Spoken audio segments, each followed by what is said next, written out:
hard to believe. Here's Jordan. Yes. The Magic, a 360 turn with the dribble. Magic down the middle. Gives underneath to Worthy. Slam dunk. Third in the corner. Double fake.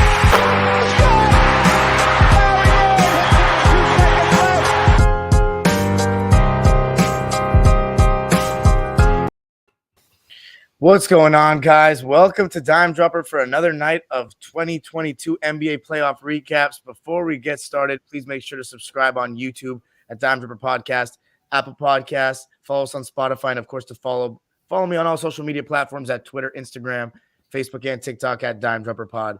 For tonight's episode, I told y'all I was going to be doing joint lives very soon, and I was able to return the favor. He was nice enough to have me on his show. My man, OthaGreat from the High Off the Glass podcast, a Celtics fan, and one of my favorite people to talk with on my hoop space. OthaGreat, welcome to the show, man. What up, Dunny? What up, Dime? Yo, Celtics in the building, y'all. Let's get it. What's up, man? Thank you so much for doing this. You blessed me with coming on High Off the Glass. That was so dope. You asked me to come back, man, and you asked me to jump on your joint, and I felt honored to do that because I loved that first joint live you did with Nelly and them. That was dope. You know what I'm saying? Your shows are, educational, inform, a lot of information. Dude, I'm just happy to do it, and you give some entertainment, man. So I'm let's get it. with you. So you're right on. Shit. So before we get into the first game tonight, so we're going to definitely be talking about all three games that happened tonight, and then I didn't get to watch the Philly-Toronto game much, so I'll only talk about, I guess, the ending of that. I don't know if you saw that, but we'll also be talking about the Celtics mainly. I know you guys want my thoughts on that. The best series by far. I said it in my lives, man. Every series is solid, but the Celtics-Nets series is like right. It's a tier above. That series right there, man, has been like shit. I don't want to compare it to that classic shit from the 80s or 90s, man. But it's been the greatest series I've seen maybe in the last about 5 to 10 years. Like this is and it's the first round. Like you wish this was the Eastern Conference Finals. You know what I'm saying? It sucks that we got to get this in the first round, but we've had matchups like that in years past. Like, oh, why couldn't Clippers versus Fakers be in the Western Conference Finals, or Phoenix versus Golden State be in the West? You know what I'm saying? But I get how it is. This it's been amazing, man. I'm gonna have to stop you right there because you're on enemy territory right now. So obviously I'm a Clipper fan, but my following is a lot of Laker fans. So it is. It's a lot of Laker fans, man, over here. So I pander, I'm a pander to LA crowd. So you got to give me your background as a Celtics fan, how you became a Celtics fan, and the Fakers. You're coming on here with heat. So explain. I'm coming on with much heat, bro. Okay, look, I'll give it to you. You got to answer me this real quick though. You be giving them heat as well because they deserve it. So why do they listen to you? You be giving them that fire, but they know it's the truth. But the difference is I'll give them their props when the Lakers play well. Like the reason why I got my following a little bit too is because when they won the bubble championship, I was honest that they were the best team and they played the best. They got the job done. So they did. So they're bubble champs. They're bubble champs. Big Bubble City, like the show my daughter used to watch when she was little. Bubble Guppies. Oh my goodness, that's what I'm gonna call them. I'm gonna call them Bubble Guppies. That's it. Fakers, aka Bubble Guppies. What up, y'all? Okay, I'll just mess with y'all. Yeah, drop some comments, people in the live. Drop some comments. But tell us about the Celtics, though. I mean, how'd you become a Celtics fan? Give us the history before we get into it. It's real quick and easy. I ain't have much of a choice. I'm from Springfield, Massachusetts. And where I'm coming from, that's who you root for. Now, the crazy part is my mom's, who introduced me to the game of basketball, she couldn't stand the Celtics. She thought they were the white team and they were racist and she couldn't stand them, this, that, and the third. But I loved them. I love the colors of their jerseys. I love the team play. I love the star player we had in Larry Legend, and I love our point guard, who I don't know was black. Oh yeah, and our black head coach. Like I never understood why she would say that.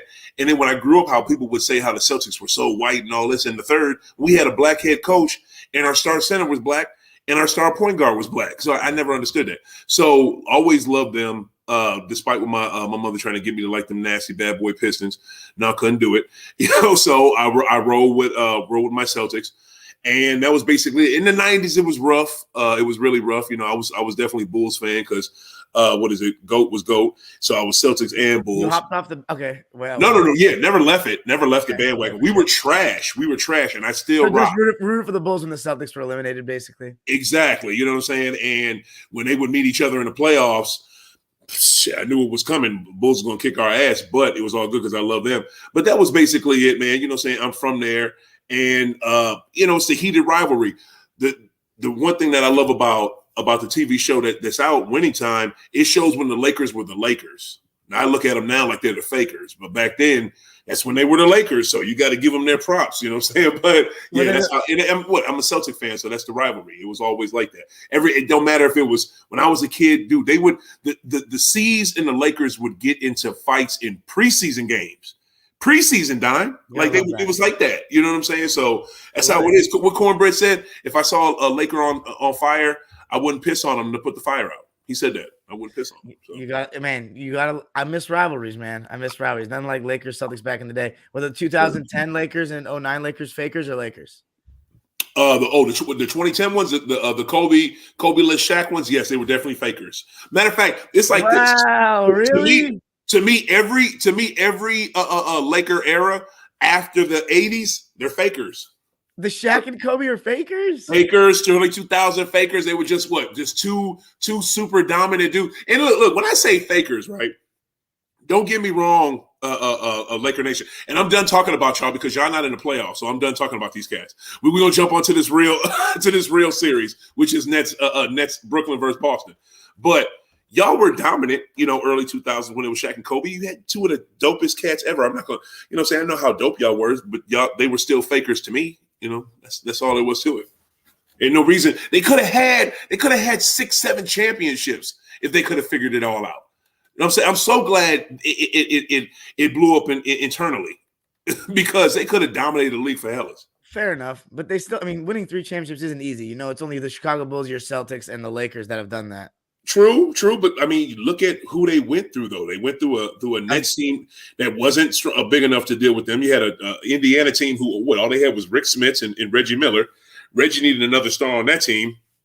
They didn't really. I'm not gonna front. They went through two Nets teams and one Pacers team. They didn't really go through too much. The finals competition wasn't great, but the West they played in, you got to get. There was there was a gauntlet West. Portland was a tough team. The Sacramento Kings, the Spurs, the Mavs. And that's another reason why I call them fakers as well, because let's think about it, Dime. In them series, who should have won, Portland or fakers? We know Portland should have won because they got played. Can't you say the same thing about the Bulls, that they should have won almost all their series in the Eastern Conference as well?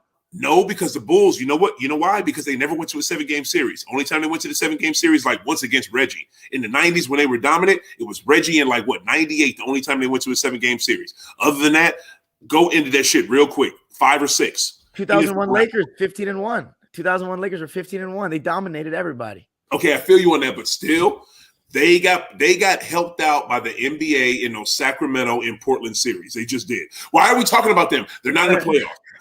Let's talk about. You and me can go all day long. But anyway, let's go with the Grizzlies and the Timberwolves first. So everybody knows that I've been watching this series very closely, and obviously you knew Game 3 when it's a 1-1 series is a toss-up. Mm-hmm. It's a big game. Whoever wins, it changes the momentum of the series for sure. Did you have them? I don't mean to cut you off, Dime, but did you have Minnesota jumping out there and getting that Game 1 victory? No, I didn't. I have the Grizzlies in 6, the order of which who wins what games. I didn't have predictions pre-game. Okay. So as long as I'm still going to stick with my pick, I'm even more confident in my pick after tonight. Right. So Minnesota tonight came out and gave the Grizzlies the first punch. It was a hard one. Right. Patrick Beverley affecting the game in all ways, both ends of the court, and going at Ja Morant. Ja Morant, I talked about it last two nights ago with the going at Patrick Beverley a little bit, or smaller guards, and making the too small sign. Patrick Beverley gave him a little taste of his own medicine early on in the game. Right. And Ja Morant, it's interesting to see people going at him. He's showing a little weakness. He's not very good at defense so far. And then you also saw just the Wolves are very streaky. And we saw that tonight big time. They hit a lot of threes in the beginning, or they were feeling it jump shot wise. Mm-hmm. And the score after the first quarter was ridiculous. The Grizzlies just looked rattled. Ja Morant was turning the ball over. He was one thing I noticed, they were trying to force him baseline, and Ja loves to do that thing when he swiftly changes direction, trying to go downhill at the big man. Right. And they were bringing in an extra guy from the weak side, basically swarming him in the paint. Right. We're seeing a lot of teams swarm certain star players, and they get in the paint and giving up the open threes in these playoffs. and the Wolves led 39-21 after one. Did you catch any of the first quarter tonight? I did catch the first quarter, and the one thing that I noticed to me is that I almost expected them to shoot the lead up faster because they were making shots that they normally don't make. I mean, D'Angelo's coming down looking like damn Steph down there. His shots are dropping. What is it? Towns are not giving him the ball, but it seems like everything else from Minnesota is working. Pat Bev is looking like, like a damn superstar out there. His offense is clicking. It's just they're getting shots that they normally don't get. But then the second quarter, it seems like they kind of slow down a little bit. I don't know what you're kind of right. They're very streaky with Minnesota.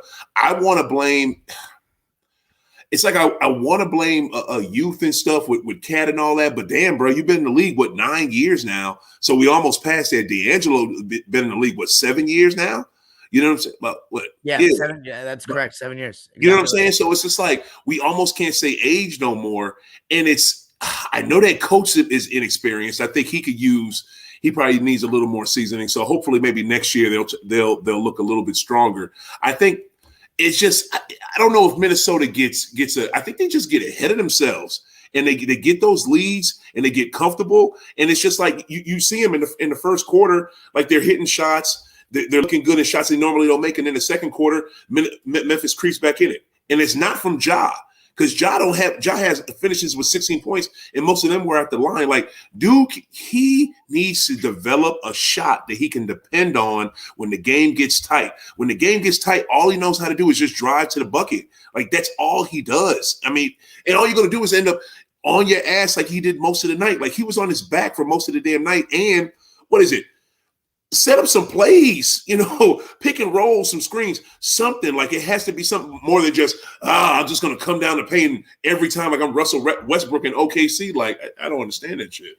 Yeah, I mean, I think the beginning of each of these games has started out with the team that comes out with just more energy and pushes it in transition off misses. It's really defensive intensity that leads to misses and transition points. And I think the Grizzlies did that last game in response to the first game where the Wolves really pushed the pace on them. Wolves are doing that again tonight, and they were first to every loose ball. Pat Bev, Vanderbilt, these guys are all getting the crowd hyped. Karl-Anthony Towns had a couple of blocks early on in the game. Ja was attacking the rim. He got blocked a couple times. So give credit to Karl in that drop coverage and pick and roll. But yeah, second quarter, as you said, the Grizzlies started inching back, and the Timberwolves went cold. They only scored 12 points in the second quarter. Why do you think it went so bad? I mean, one thing again, Karl-Anthony Towns, this is another game now. It's 3 games out of 4 where he can't stay out of foul trouble. Right. And it's careless, stupid fouls, right. Moving screens. The other day he kicked his legs out. Yeah. It's just, what do you think about a guy with so much talent? How big of a detriment is this to his team? Should he get most of the blame right now? He should catch a lot of the blame because he's a superstar of the team. He's a franchise a player for the team. But like my man's comment over here on the screen, he needs to play more aggressive. He's right, Curvin. You're right. He does need to play more aggressive. But guess what? Minnesota doesn't give him the ball, and he does get in foul trouble. He was like 5th, I think, in the league of fouling out of the game of this season. Like he's 5th in the league with that. But my thing is on defense, Karl really kind of looks like he's just throwing himself around out there. You know what I'm saying? Like him and JJ, JJ for Memphis. It's just like on offense, on defense, JJ looks like, he knows what he's doing. And he looks like he's there. He's getting, when the man had 7 blocks in the last game, I think tonight he had at least about 3 or 4. Yeah. JJ on defense, he looks like he's about it, and he knows he has his wherewithal about him on the court. Absolutely. On offense, JJ looks like the way Cat looks like on defense, throwing himself around and just trying to force some shit at the basket and does not have a set shot like Ja either. So he just looks like almost just stop throwing yourself around out there. And it's weird because Cat does the same thing on damn defense. On offense, Cat is stout because, boom, I got the shot. He's so fucking confident with it, too. Like, that's what I love. Like, he'll be at the top of the key, boom, bang it, like it ain't shit. And trotting back, like it's nothing. But on defense, I think it's what it is. The him getting in foul trouble is already, he has that preconceived notion in his mind. I think every time he plays defense, he's worried about getting another foul. I think that's why maybe he looks like a deer in headlights, or he just flailing around a little bit out there. I don't know. But to me, not about Cat being more aggressive. He does, but they need to give him the ball in the paint. Like, it's always these shots outside, which we know he can hit. But he has – what do you have on him tonight? It was I think Brooks was on him. And maybe Bain a couple times. This is the point I actually forgot to make. This is important to the subscribers. Tonight, the Grizzlies made an adjustment, and my bad. The sound keeps coming on these clips. You're good. It's annoying as hell, but my bad, guys. But the Grizzlies made an adjustment tonight, and they dropped Steven Adams entirely. And they were talking about it in the broadcast, saying that this is just not the series for him. And they said Steven Adams had bought in and agreed to it. So they started Kyle Anderson tonight and went with a lot of a switch-heavy scheme. And this is where I talk about all the time in the modern NBA, teams don't seem to have an answer for when they're three. A lot of teams don't have an answer for when their three ball's not falling and they can't get all the way to the cup. You know, the Grizzlies are a team with a lot of length, and when they're locked in, their help defense is sharp. And you saw that in the fourth quarter and second quarters tonight. And the Wolves, when they get cold from three, the crazy part is they shouldn't be one of those teams that don't have an alternative, because they have a 7-foot guy that has skill. But as you're saying, he gets those mismatches, and it's two things. One, the guards that should be where they're looking first, the big men on the switch. But it's also Karl-Anthony Towns oftentimes doesn't demand the ball. And third, where he posts up is too high. Yes. It's 18 feet away, and it's terrible. But yeah, I mean, you got anything to add on that before we go to the second half? I'll tell you one other thing too, and this will lead to the second half as well. D'Angelo Russell does not catch enough heat ever for any of his play. Like, my man will shoot them out of possession after possession after possession. Like, he'll just come down and he'll just jack it. Now he in the second half, when they started to win games, he stopped doing that as much. But it's just that's their release valve. You know what I'm saying? When we're scared and we don't know what's going to happen, it just boom, quick three from D'Angelo, quick three from Cat, and that just kills possessions. It kills possessions. Yeah, third quarter, they were doing anything but killing possessions in that one. They were killing the Grizzlies, and they came right back to what they were doing in the first quarter, pushing the pace, playing hard, first every loose ball. Anthony Edwards started hitting some shots, and you started seeing him get the ball a little bit more. And as you said, D'Angelo Russell, he was starting to get off, coming off screens, knocking down threes. Right. And in transition, made some really nice passes as well. When he's confident, when D'Angelo's confident, he's one of the best shooters in the league. This was definitely his best game of the series for sure. I mean, he had really struggled shooting the ball so far this series. He was 9 for 21 this game and shot 50% from 3, 4 of 8, 22 points. Oh my goodness. 22 points. 8 assists and 5 rebounds. So the 8 assists is good. Yeah. And the third quarter was 32-23 to the Wolves. The thing is, the Grizzlies started coming back late in the quarter. And by the way, what did you think of John Morant tonight? He was having a really tough time. He was. Definitely. I don't want to say it's his worst game of the series because they still won the game. Yeah. But either this or game one. I mean, take your pick. He was through 3 quarters. He was having a tough time tonight. He was having a tough time, and it was a rough game for him because he was. It was what is it? He ended with a triple double, so you wouldn't expect. What is it? He ended with a triple double, so you thought maybe he had a good game, but he only had 16 points, and most of them were at the line. It was again him just driving to the cup and getting stopped, and it's Taylor Jenkins on the sideline bitching about how come my star player can't get the call. I mean, but he's not doing nothing. All he's literally doing is just driving. It's most of the shit he's doing is offensive fouls, but they're not going to call it because the defender is bigger than him. You know what I'm saying? But it can be very out of control sometimes. And that's his game. That's his game. And he was coming out of control. Because to me, I think when he has a great, change of pace and dribble and stuff like that. But I think sometimes when he comes off the screens, like one thing that I've seen Chris Paul on my team, I think he's made such a.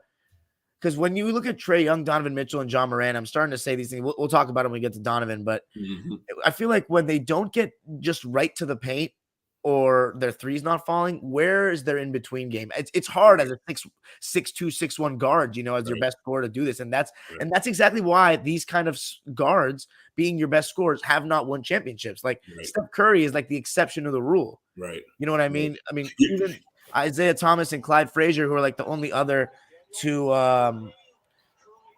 point guards that I think were like the consensus best players on the championship team. Right. They were not necessarily the consensus best scorers. The way that Ja, Trae, and Donovan are relied on to score is tough. You know what I'm saying? You're right. He doesn't really have a signature shot. You can't always go to the floater. I don't think a floater is kind of a little more situational. It's not like a pull up, like, you know what I'm saying? Like a jump shot. But yeah, Patrick Beverley was catching him on a lot of those recoveries coming over to the screens, blocking him. But luckily Pat was doing that because Pat, he's like a safety valve as well. You can probably plug him in different spots and he helps out. But you're 100% right. You brought that up earlier. That's why I don't see people talking about Memphis going to the finals and all this other crazy shit. They're going deep in the playoffs.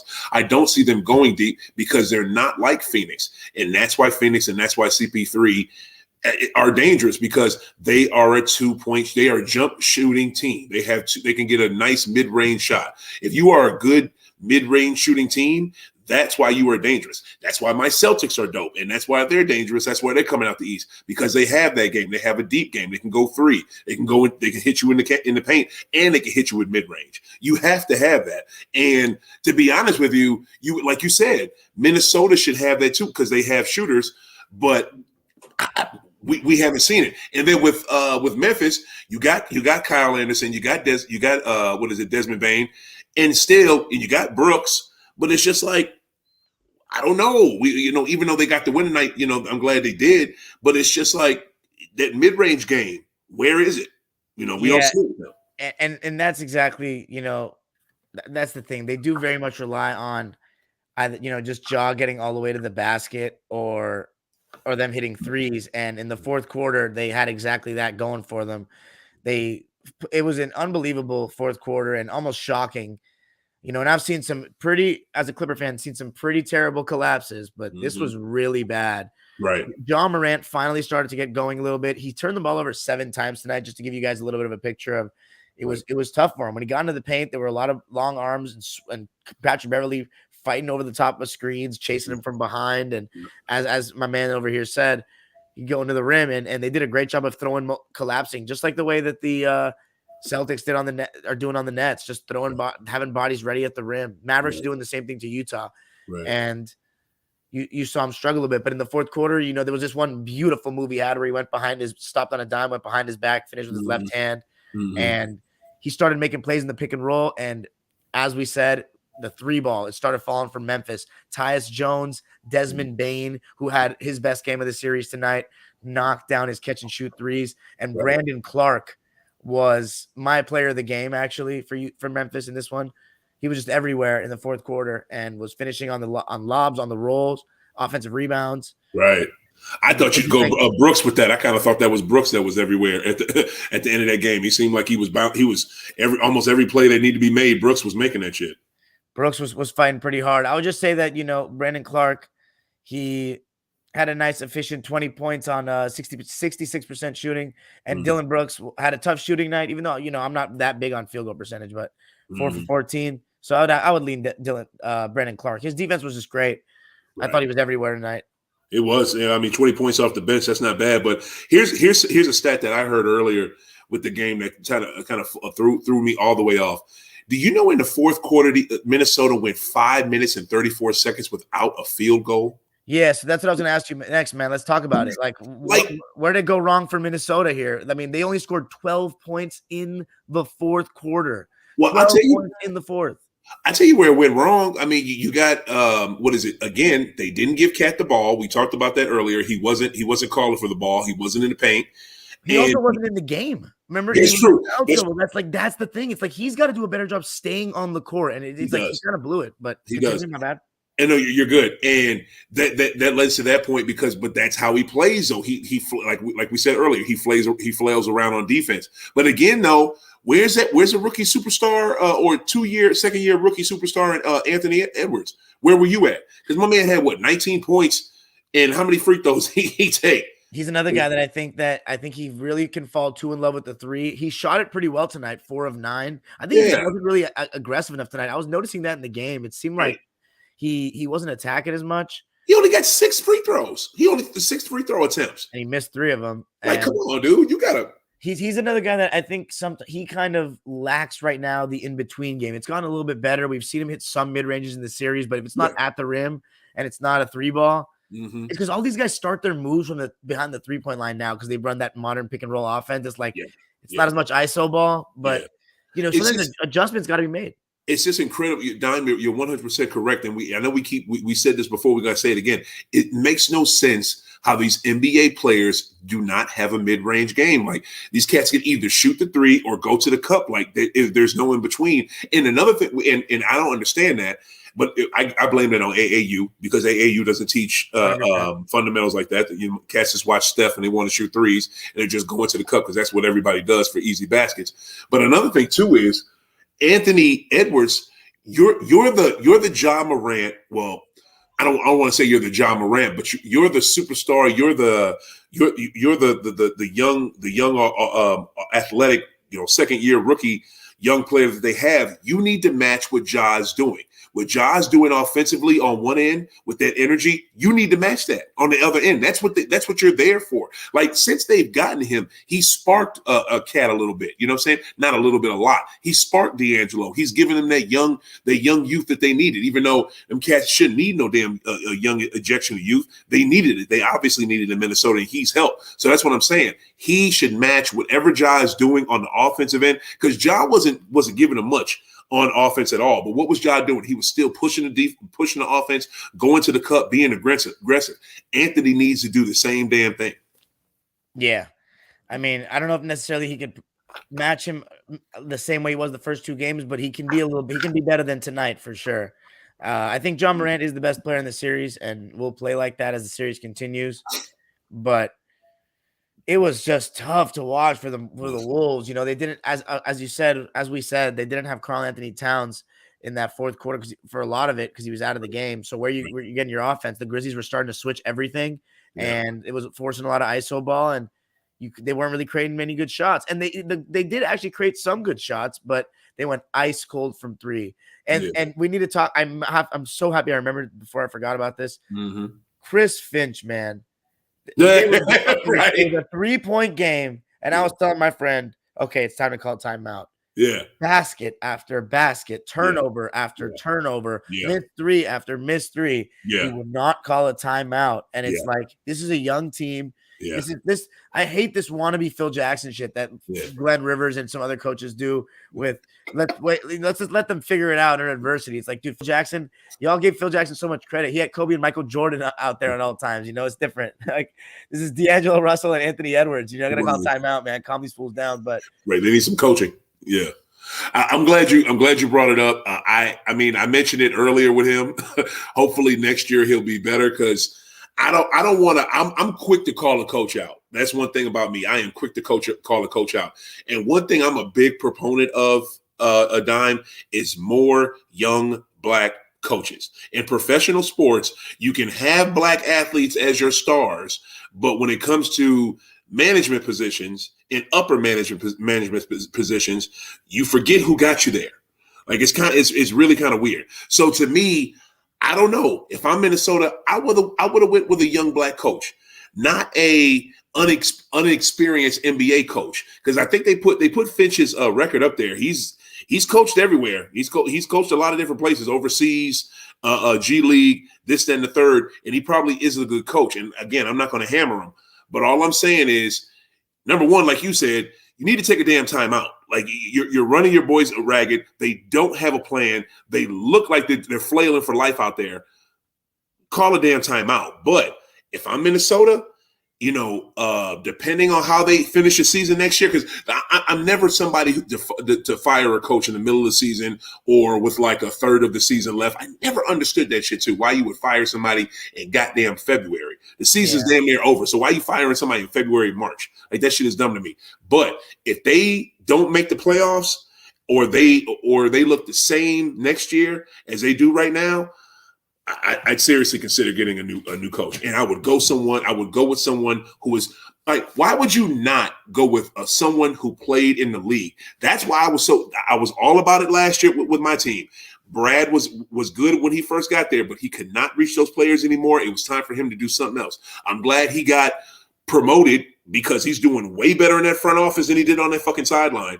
But I'm just saying, nothing wrong with a young black coach, because if you look around the league right now, this year, they did pretty good. Ty Lue. Ty Lue was one I as mean, well. look, not even Ty Lue. Look at Ime. Ime did great. Look at Willie Green. Willie Green's fantastic. Monty Williams not young, but Yeah, I he's mean, a great black coach though. Monty's been there for a minute. Look at Washington before Bill got hurt. I mean, they were doing pretty damn good. I mean, Kid. Yeah, and then you got Bickerstaff Jr. over in Cleveland. I mean, come on now. Like, so 21-0 run, thanks to my man Lake Show in the comments saying no timeout with that run. Yeah, that was terrible. And Dylan Brooks hit the step back dagger to clinch the game. It was a really tough night for Minnesota. I'm now going to read the stat lines for both teams. Jaren Jackson Jr., only 6 points, 2 of 6, but that doesn't capture his impact. The guy was everywhere on defense in the fourth quarter. His help defense was fantastic. 2 steals, 2 blocks for him, and plus 14 on the court. And then Kyle Anderson, he played 26 minutes, 4 points, 3 rebounds, 3 assists, but his defense is good. He's got length and he can switch on to multiple guys. And he hasn't been playing. He's rusty for real. So yeah, he's gotten bench minutes, but I don't think more than 20 in either for the first 2 games. I'd have to go back and check. But he used to be a starter. Oh, really? Yeah. This season? No, last season with Memphis. Oh, yeah, last season. Yep. Yeah, you're right. Yep. Desmond Bain, arguably the player of the game, 8 for 19 tonight, 7 of 15 from 3. So Jesus Christ, that's a lot of threes, but that's a really good percentage. Made some big ones in the fourth quarter. 26 points for him, 6 rebounds. And Brandon Clark, 20 points, 8 rebounds on 6 of 9 shooting. Tyus Jones, 11 points, 5 rebounds, and 4 assists on 4 of 6 shooting, and made all his threes, 3 of 3. He was instrumental in that fourth quarter run. And then John Morant, 16 points, 10 rebounds, 10 assists, 3 blocks, 7 turnovers, 5 of 18 from the field, 1 of 3 from 3, and missed 5 free throws, 5 for 10.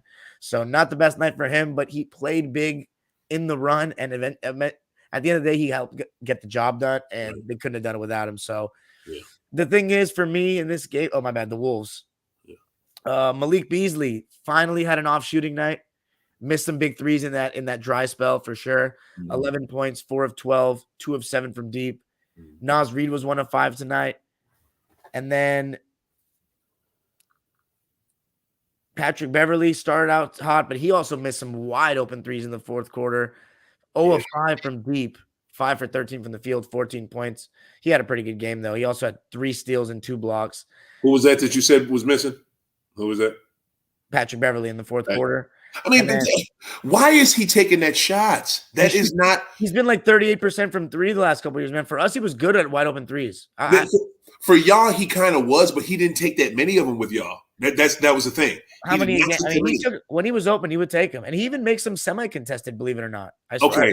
Also, too, when he was with you guys, he was younger. But number one, he was younger. Number 2, he didn't even take that many, and that's why I think his percentage was better. But again, he needs to work on that damn shot. Like, work on it like Marcus Smart did. Work on it like, Jay Crowder. You're being harsh. Pat Bev is great on defense, but on offense, besides going to the cup, and he's not that strong of a finisher. Definitely not. He's definitely not. Yeah. So like, what kind of shoots 34% from 3? Yeah, I mean his shooting percentage is not that good. I mean, I'm surprised he's averaging 38%. It's just, I don't know. To me, you should not. You're only taking that shot because last year 40%. That's crazy. Okay, you're only taking that shot because Minnesota they have nothing else to go to right now, and they're really kind of shook. I mean, I think that's the only reason you're shooting that, because I'd much rather have I think Beasley might be a better. No, he's not a better shooter than him, is he? He may be. No, not numbers wise. I mean, D'Angelo, somebody else. I mean, I'd rather have Cat shoot that ball than him. And the only thing was they were wide open though, like as wide open as can be. And right. I don't know. I mean, just didn't fall. D'Angelo Russell, 22 points, 5 rebounds, 8 assists, 9 for 21, 4 of 8 from 3. He also went cold as well. Right. And then, as we said, it's just their 3 stopped falling and they didn't know what to do. And Karl Anthony Towns, 8 points on 3 of 4 shooting, 4 shot attempts. I mean, that is just unacceptable. Yeah. 5 fouls. Right. So, in my opinion, I could easily see Memphis just winning the next 2 games, because I don't know if a young team like Minnesota can bounce back from that mentally. What do you think? That can Minnesota come back? Like, do you think that? I mean, what are the? Do you think would you give them if you had to pick? Do you think they're going to bounce back and win Game 4? Yes, I don't count Minnesota out. The reason why I don't is because, like we've already established, they're super streaky. Now, it sucks that they blew a 27-point lead and they got to lick their wounds, and their city is looking at them, and their fans are looking at them like they ain't shit, and they're pissed off right now. But you were up 27.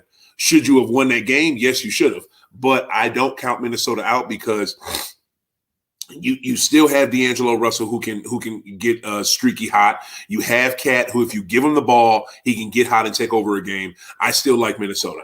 Pat Bev can shut a lot of people down. Gabrielle, what is it? Gabrielle, I know you think Cat is weak. I get it. You know what I'm saying? Maybe on defense he may be weak at times, but I don't know why they don't. It's to me, I look at it like the Dirk Nowitzki effect. When did Dirk start to win? Dirk did not win until he got his ass on that block. That's when they started to win. And when he had the jumpers and looking all pretty and kicking his leg up on the three-point line, I mean, it looked good and all, but that didn't win shit. It didn't start winning until he had an inside and outside game. So when Cat has both, they'll probably be better. The thing is, this thing that pisses me off is that he had it in college. He was to jump hook people to death, and I was so excited about him coming into the NBA because he had that. Then he started shooting, and I was like, oh my God, if he puts 2 and 2 together, it'd be amazing. But I think that's what we're seeing with Embiid right now. Yeah. By the way, so I guess I'm just going to briefly – I didn't really watch that game. I heard Siakam didn't play well, but Joel Embiid, game-winning 3. I heard Harden didn't have a great game either, but that was Toronto's game to win. They had to win it. Went to overtime. They did. Did you watch any of it? I mean, I didn't see any of it. I was doing I had a big 420 event that my show, we were doing a live event yesterday. It was fucking awesome and phenomenal. So like I'm trying to catch it on my phone. And when they, it was back and forth. I thought for sure Toronto was going to pull that one out. And then when it went overtime, I still thought they were going to pull it out. You know, this is his name from now on, man. It's just Jamie Harden. You know, it's just Jamie Harden until he starts to be better, play better. He'll go back to James, but for right now, he's Jamie because his stats actually don't look as bad as I thought. 19 points, 10 assists on 7 of 13 shooting and 2 of 4 from 3. Not terrible. Okay, 3 of 5 from the foul line though. He doesn't usually miss 2. And then how many times did he go? How many times did he go to free throw line? Only 5 times this game, and it had 3 turnovers and 10 assists. So this stat line doesn't look that bad, but I'm not going to judge it fully because I didn't watch the game. Right. Tobias Harris also, he was averaging 23 points going into this one, only 11 points in this game, but 4 of 9, and he played 47 minutes. So that's kind of crazy that he only got 9 shot attempts off in 47 minutes. And then Embiid, 33 and 13, 12 of 20 from the field, 3 of 8 from 3. You could argue he's playing the best basketball of anybody in the league right now. That was unbelievable. The game-winning shot on basically like a turnaround 3 on the move. It was a fadeaway. It was a fadeaway. It was pretty. It almost looked like. It didn't look like this, but it kind of reminded me of the shot that Kawhi hit against them to beat their ass, a couple years ago. The one that had Joel crying. Yeah, that was some payback right there. And that basically sealed the series. I mean, we obviously knew Scotty Barnes was injured. It was good to have Gary Trent Jr. back, and he finally had a good game, 24 points. But Freddie VanVleet, he's having a tough series right now. 12 points on 3 of 13 shooting and 2 of 10 from 3. Yeah. And then Pascal Siakam, you expect a lot better than 12 points. 0 free throw attempts. Now, I don't know if that's the officiating or if that's him not being aggressive enough. I've heard that he's not looking confident, and I expected a lot better after all the hype that Raptors fans are giving him this season. We were talking about in the preview that he was going to be unguardable in this series, especially with Matisse Thybulle having not been vaccinated. But it doesn't look like it turned out that way. 20 points they got from Precious Achiuwa off the bench, and OG Anunoby scored 26, but the 2 all-star candidates could not score more than 12 points. The Raptors go down 3-0. Are we talking sweep in this one? At this point, if any team could not get swept at home with a definitely inferior team that Toronto has, and one team that I think that could pull off the gentleman's not being swept would be Toronto. But I want to before I go back to Jamie Harden, I want to stop at your Pascal thing. Pascal is not who we thought he was going to be. Like I said this before in the Toronto Raptors fan space on Twitter, and Nelly can attest to this. I like Pascal, but I did not think Fred VanVleet was going to pass dude as a better player than him on that team. Like Freddie is the best player on that team. We just knew. Definitely. I mean, if you look at Toronto's play, you look what the game goes through. It goes through Fred. When Kawhi was there and when he left, everybody just knew Pascal was going to take that next step because he was the second best player on that team when Kawhi was there. Once he left and everything fell on him, it was almost like Scotty when Goat left. Oh, shoot, I don't know if I want this. I don't know if I can handle this right now. In the bubble, for sure. In the bubble, there's no doubt. Yeah. But like he should have took a bigger step forward, not get surpassed by Fred VanVleet. I mean, I don't understand. And look, shout out to Wichita State. I love Fred. I've been watching him since there. But it's just like, yeah, you're good and all, but there's no reason. Like Pascal's. I mean, what is it? Fred is shorter than me. I'm 6'2". You know what I'm saying? I mean, and I know height don't mean a whole lot, but this is the fucking NBA. You know what I'm saying? Like Pascal should be dominating. I expect him to be Kawhi Leonard, but he definitely should not be the second or third best player on his team. I hope they don't get swept. They talk about Scotty Barnes more than they talk about Pascal. Like, come on now, it don't make any sense. Tyrese Maxey, another good game, 19 points for him on 8 of 18 shooting. Just didn't hit the 3 ball as well this game, 1 of 5. But Sixers are playing great right now. Joel Embiid's playing amazing. Yeah. And I'll talk about him more as the playoffs continues. But let's go to how much of the game today did you watch between the Jazz and the Mavs? I just want to go back to it real quick before we get off of it. I still don't think – I said this before because I was trying to bet a friend of mine last night. I don't think this Philly team is good enough to sweep Toronto. And I know this Philly team is better than them. Like I said, the Toronto's inferior. But, again, I don't believe in Jamie Harden. I just don't. I don't either. Or Glenn Rivers, for that matter. You ain't going to call him Doc no more. You just refuse to call him Doc. Yeah, especially because he's in Philly. Right, yeah, no doubt. That's a good place not to call him that. But yeah, I don't respect him when it's a big game, when the game is tight. I think he loves the position that he has now where all he has to do is facilitate. That's why he had 10 assists, because he's not called upon to score too much. Because all he's going to do is flop himself to the line, and a lot of that has been taken out of the game this year finally. So his numbers have diminished. They came back up a little bit, but not as much as they were in years previous. So I just don't see in this next game where we talked, what I said to you earlier, that fish flopping around on the boat out of the water and stuff, trying to gasp for life. Toronto is going to be that dinosaur is going to be flopping the hell around, trying to not get kicked out of these playoffs. They're going to try their best because they don't want to be killed. I'm telling you, Toronto is going to come out. I think they're going to win this next game. I really do. I hope so. If they're healthy, I think they'll win it. So Mavs and Jazz, it was another display of fraudulence being shown by the Utah Trash. Yep. They got outplayed from the start, down 27-20 after 1. I didn't actually watch the first half. 41-31 in the second. You're going in a halftime down 68-51. This is your home opener in the playoffs. Good God. This is how you come out with. And again, credit has to go to Spencer Dinwiddie and Jalen Brunson, who I'd assume, and when I watched the second half, were just killing in the pick and roll. When the Jazz went a little more switch heavy, those guards, I mean, how many times are we going to get over this? Conley's a little older now. Donovan Mitchell just can't guard. And tonight it was really bad. Dinwiddie was giving him the business, getting to the rim on him. And then Jalen Brunson as well doing his thing. And then Jordan Clarkson can't guard. It's really just all reliant on Rudy Escar-Gobert playing at help defense. But Jazz made a push. Donovan Mitchell got going in the second half. It was not his three-point shooting, though. He was 1 of 8 from 3 tonight. 10 of 21. Same thing with Donovan. When he's not getting to the rim and his three's not falling, where's the in-between? He has great floater game, but floater's a little more situational to me. When you got these long defenders chasing you down on your back, getting over screens, it's a little hard to get that floater off unless you really keep them behind you. Chris Paul does such a good job of keeping guys behind him. Don't you think?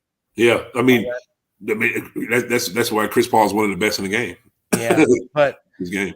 Jazz cut it down a little bit. 40-29 in the third quarter, starting hitting threes. Conley started hitting threes. I think this was his most shot attempts in the series. He had 14 shot attempts tonight, 6 of 14, 2 of 7 from 3, at 21 points and 6 assists.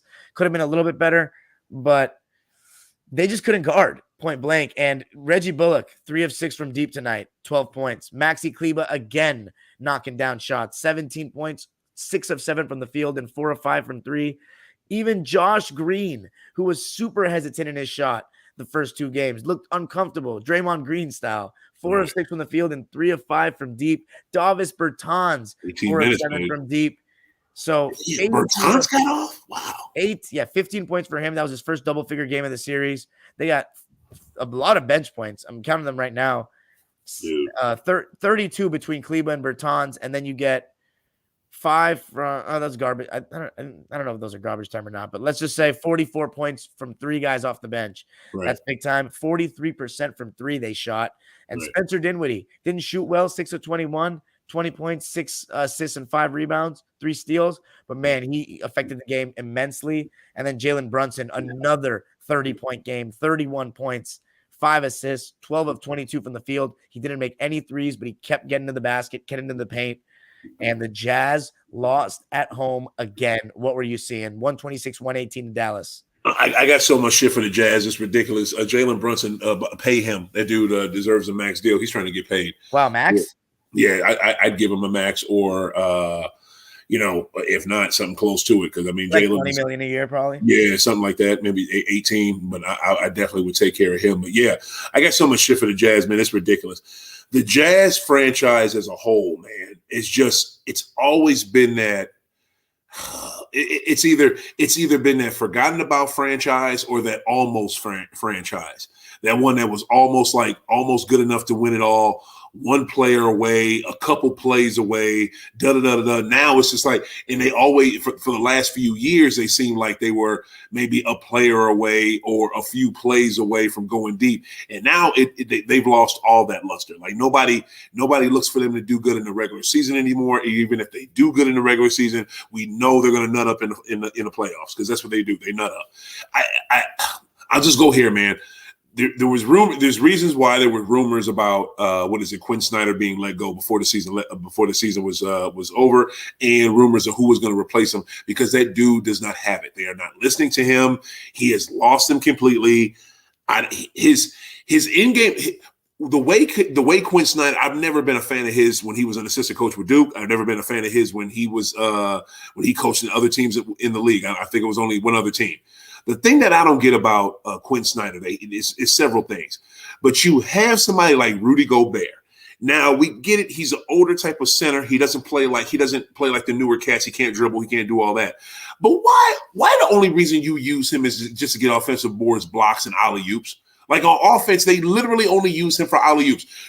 You see Donovan, he has the ball. He's dribbling, and then it's either Connolly, quick pass to Connolly, or he drives to the hole. He kicks to Bogdanovich, or he kicks to damn Connolly. They miss, and the whole time Rudy Gobert is standing outside the paint and watching it all happen with somebody smaller than him, semi-guarding him. Like, why not give him the ball on the fucking block? That makes no sense to me. Do you think? I think tonight we saw a little bit of the Mavs. Obviously, when they have Maxi Kleber at the 5, they switch everything. We see Rudy getting mismatches, and at times he doesn't. Obviously, I've mentioned that in my podcast before that he doesn't get the ball, but sometimes it's like he struggles to seal and get position on a little guy. Like this guy has no post fundamentals. It's getting ridiculous. That's true, you know.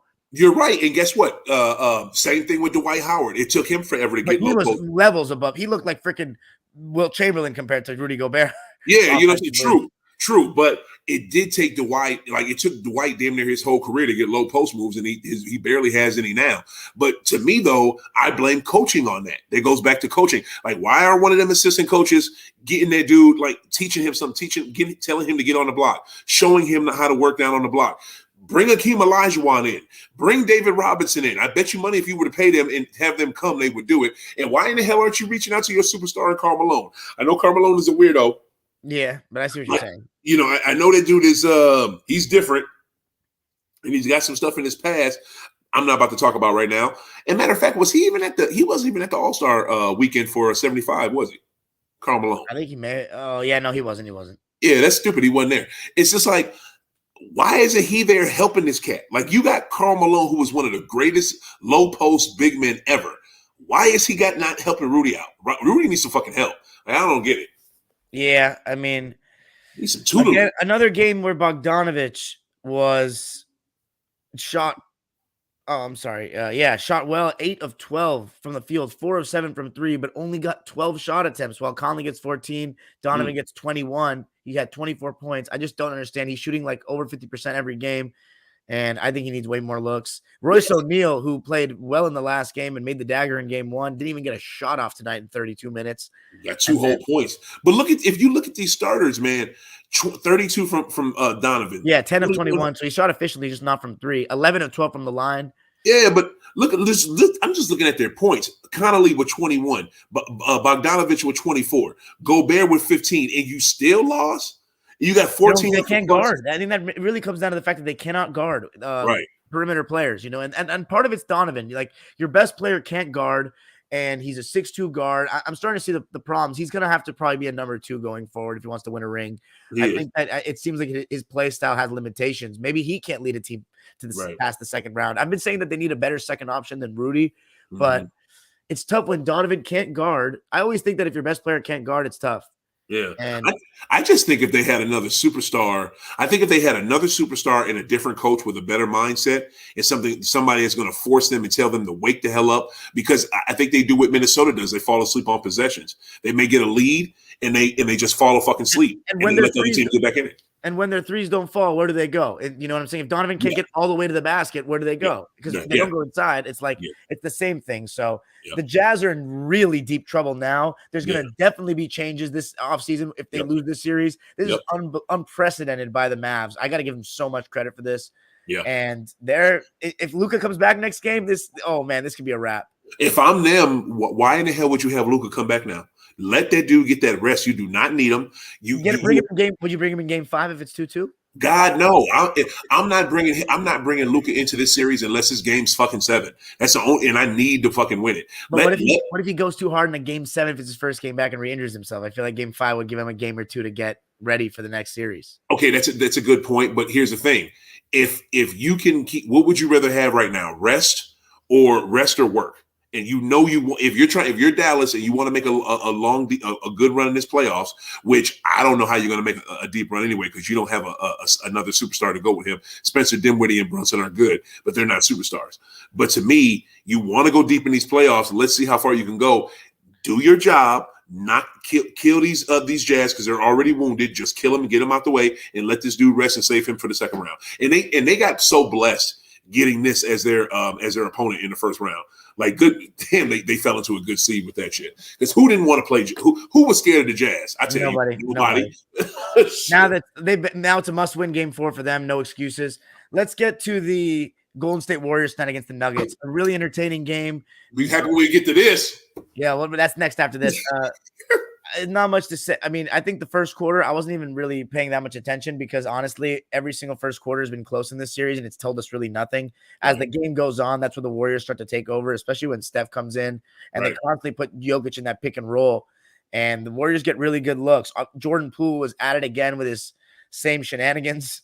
And Klay Thompson had another really good game. He's been off to a great start in these playoffs.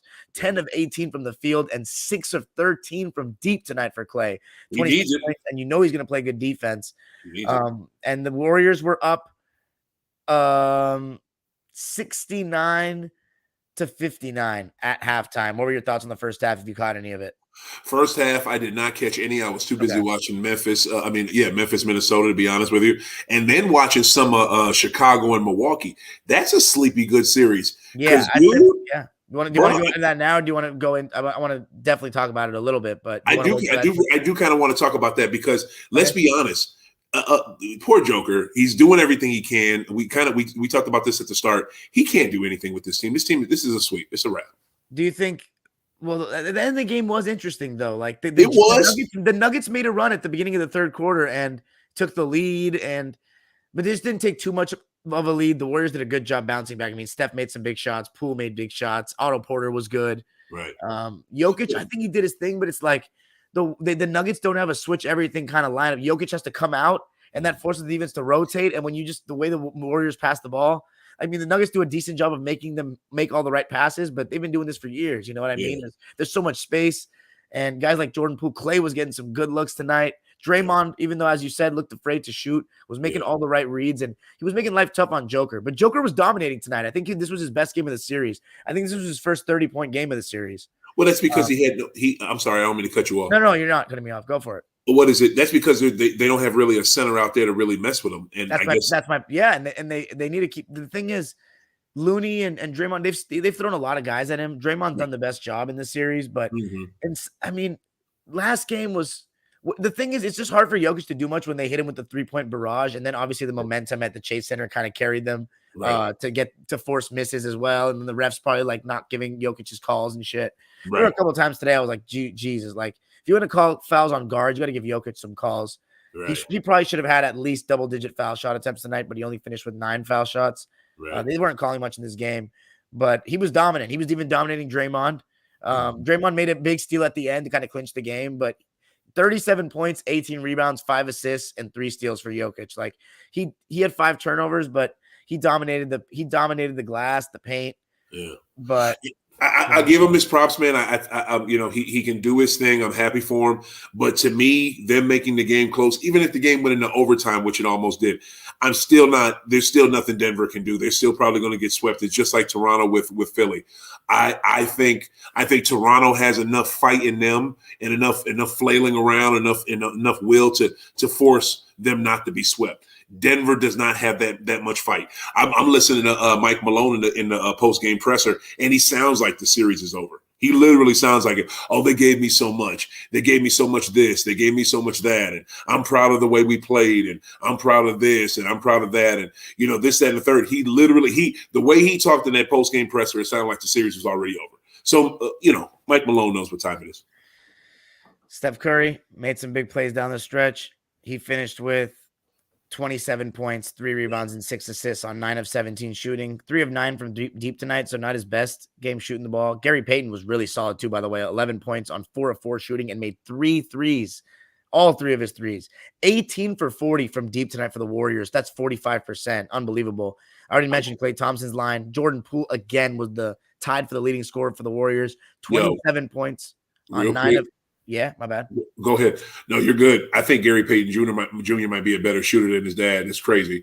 And from really, I mean, overall or just threes? Maybe threes because GP, the glove never shot threes like that. Yeah. So, I think he's definitely a 3-point shooter. And all his shots were mid-range and going to the cup. Now, you talk about a strong finisher. That was the glove. But why does Steph keep coming off the bench and then playing all these fucking minutes? Like, because it's worked so far, And I think it shows. I think it's also setting a precedent going forward that, like, if Steph's willing to come off the bench, none of you guys should be bitching about coming off the bench. Yeah, I mean, talk about leading by example. Yeah, I guess. Here's the thing: are you putting Jordan Poole on the bench now? Like, it's such a hard. To me, you want to know the honest truth that I think Kerr's gonna need to say. You have to tell Klay Thompson to go off the bench. It's the honest thing that needs to happen because you can't take Wiggins out because he guards the best player. And Jordan Poole is playing way too – you can't kill this confidence. Klay to me is the one that needs to be the most headstrong. I've been there, done that. Guys, let me know what you think in the comments. That's going to be, I think, the dilemma because Curry's not going to come off the bench forever. And he was already coming off the bench earlier in the season, especially when he first came back. So they should just put him back at that role. Who was Klay Thompson? Yeah. No, they threw him right back in the starting lineup because the thing. Yeah, because remember, Draymond got injured, so they went small. They were going with Wiggins at the 4. Draymond got hurt right when Klay came back, so they were going with Looney, Wiggins, Poole, Curry, Klay. Oh yeah, no, I thought for sure they had him in as bench. Yeah, I wouldn't start him. It's been too. He's just getting back after 2 years, like. No wonder he started off so rusty at the beginning. But, dude, Bulls, Bucks. Wait, I wanted to say one thing, though, to respond to the comment here, because Jokic is the MVP, and I really want to make sure we go into his performance a little bit. Like, the Charles Barkley and them were saying that he a lot of times, and tonight was an example, I don't know if you agree or not, said in the last 3 minutes or so, he doesn't impose his will in the game enough. He doesn't call for the ball enough, doesn't post up deep enough maybe. He was saying he needs to demand the ball. Do you think there was more that he could have done? Someone in the comments now is saying Jokic got to get major blame. He can't get swept again. Jokic got to get at least one game like Allen Iverson. Okay. What are you thinking? It was a tie game with literally, 4 minutes to go, 1 point game with 3 minutes to go. Jokic I'm not blaming down one. I'll say that. You can if you want to give him blame, Brent, you're right. I get what you're saying. But what do you want him to do? You know what I'm saying? Your best player is your best player or second best player is out in Murray. We thought Murray would be back. What is it? Aaron Gordon is not giving him much out there. What is it? Michael Porter Jr. is still out. You know what I'm Aaron saying? Gordon with a careless offensive foul at the end of the game, too, in the last minute or so, just charging into Steph Curry. Did you see that? That was ridiculous. No, who did that? Aaron Gordon. Oh yeah, I mean, and that's what I'm saying. Like he's not giving you anything offensively or defensively. It's just like defensively, Gordon was good though. I can't lie, he was good. He was because what I've seen, he get his long arms. He block shots here and there, and he was playing really hard. It's just his offense is nasty. Because to me, it looks like he is the person who is not affecting the outcome of a game. He's not affecting it. He's not changing it at all. They're literally just out there, and he. Aaron looks like Orlando when, in the middle of the season, not doing shit. You know what I'm saying? Orlando throughout the entire season. But it's just like, how much are we going to say for Joker? Joker almost looks like, and I'm not saying he's GOAT, but he looks like GOAT in the mid 80s before Scotty got there or when Scotty got there. You're playing with a bunch of nobodies. Aaron, Will Barton. And I also want to say thanks for reminding me. Will Barton made the biggest mistake of the game to me. By the way, part of the reason why the Nuggets lost, 18 turnovers, and one of the biggest, most domeless things that he could have done, or 17 turnovers, things he did was late in the game, Warriors are switching everything classic. Jokic had Klay Thompson in the post, and he was actually getting foul calls. Jokic was dominating in the fourth quarter on pick and pop. They couldn't guard it. Draymond was fouling him a lot. And Barton just chucks a three instead of giving it to Jokic. And after that, they came back and they I think it was Curry went to the basket and laid it in. I was like, you can't mess around with these teams. I also want to say there was some really good clips at halftime of Chuck and Shaq talking about Jokic in the post and giving post fundamental tips. They were saying Draymond puts all his weight on Jokic. He just leans into him. And instead of Jokic just bangs, instead you got to feel the bump and spin. Use his weight, his leverage against him. He usually does, though. It seems like, but I've seen him do that also, just bang, and just continue to bang without spinning. Yeah. And it's like, if anyone can talk about it, it's Chuck and Shaq. So it's cool to hear that perspective because they've been there, done that, Yeah, true. I'm sorry. Were you? No, that's it. I was done. You're right. I mean, and they're the best. They're the best at it, and they know it better than anybody. But to me, that may be just him, just kind of nervously, just let me just keep doing this because I feel more comfortable with this. I don't have much else in teammates, and I don't have much else to rely on. So I can't do all the fancy shit that I usually do. I can't have all that finesse game that I usually do. I got to go bread and butter right now because to me he usually spins. But somebody else that was supposed to help him. That I really wanted this cat on Boston for the longest. Clay really is the odd man out. Yeah, he kind of is, Brent. You're right. What is it? But when Poole was coming off the bench, the one person that is really surprising me with Denver, who is giving them not much of anything, is damn Boogie. I really wanted Boogie. I wanted Boogie in Boston for the last couple of years because I thought he could really help us out at that 5 spot. But this dude. I mean, almost every team he gets on, he's beefing with somebody. And then it's just like his play, it's either he can't stay healthy or he's not giving you a whole lot offensively or defensively. But when he's out there, I don't know, man. It's just I know it's not the same Boogie as New Orleans, but it's just like, where's the consistency that he used to have? You know what I'm saying? It's sad to me. I think that, by the way, to respond to this comment about the Warriors dime, why not start the game with the death lineup? Great argument. The reason why I wouldn't start the game with the death lineup is because I think that having Green at the 5 to start games is a little bit thin on the glass. Stupid. And I also think that when they bring him in the middle of the third quarter for Spurs, it's like all of a sudden it's something that the opposing team isn't ready for. It's almost like when you put those old Hamptons 5 in with Iguodala, Durant in them, it's just out of nowhere. It just kills you. So I think Looney actually does a good job in his role starting as well. But yeah, so the final score from Denver, 118-113, surely a sweep now. But I hope I just hope Jokic gets a game just because I don't like it I think a great player, it's one of Charles Barkley's famous lines. I think a great player should always get a game. Draymond Green, 6 points, 5 rebounds, 10 assists tonight was really good. He's had a really good series so far. But if he gets swept, though, I'm sorry to cut you off, but if he gets swept, though, would you really blame him? No, I wouldn't blame him for the series at all. But it's like, man, can you give me a game? I guess it's like in the context of like if I'm like, I don't know if we're talking about all-time greats, but like it's just it's too early to be having these discussions with Jokic. He's let him. I want to let him have his story. But hey, Nash is a 2-time MVP. Guess what? He got swept. He only got swept one time, right? By the San Antonio Spurs. Yep. Yeah, that's. I mean, bro, Nash. I think Jokic has a lot more potential than Nash for sure because I think I like Nash though. What do you think? That's a hot take. You think so? Yeah. Jokic, he might be the best passing center of all time. Might. He's up there. He's up there. Yeah, that's what I'm Go saying. ahead. And no. I mean, he may win 2-time MVP. I think Embiid should win this year, but Yeah, he's 37, 18, and 5 for Jokic, 14 of 22. 5 turnovers, though, is a lot. Other than that, though, oh my God. Aaron Gordon, 18 points, 12 rebounds, and that was it for them. So they're probably done. I hope Jokic gets a game. But now, before we end it with the main event, you wanted to go talk about the Bulls and the Bucks. Chris Middleton, a huge injury, did not get to finish the game yesterday. But the Chicago Bulls were the better team from the first quarter. Yeah. The first quarter was fairly even, but in the second quarter, they outscored the Bucks 34-21. We're up 15 at half. Did you get to watch that first half? Because I wasn't paying too close of attention the first half. I couldn't because I was doing that event, and I really wanted to too.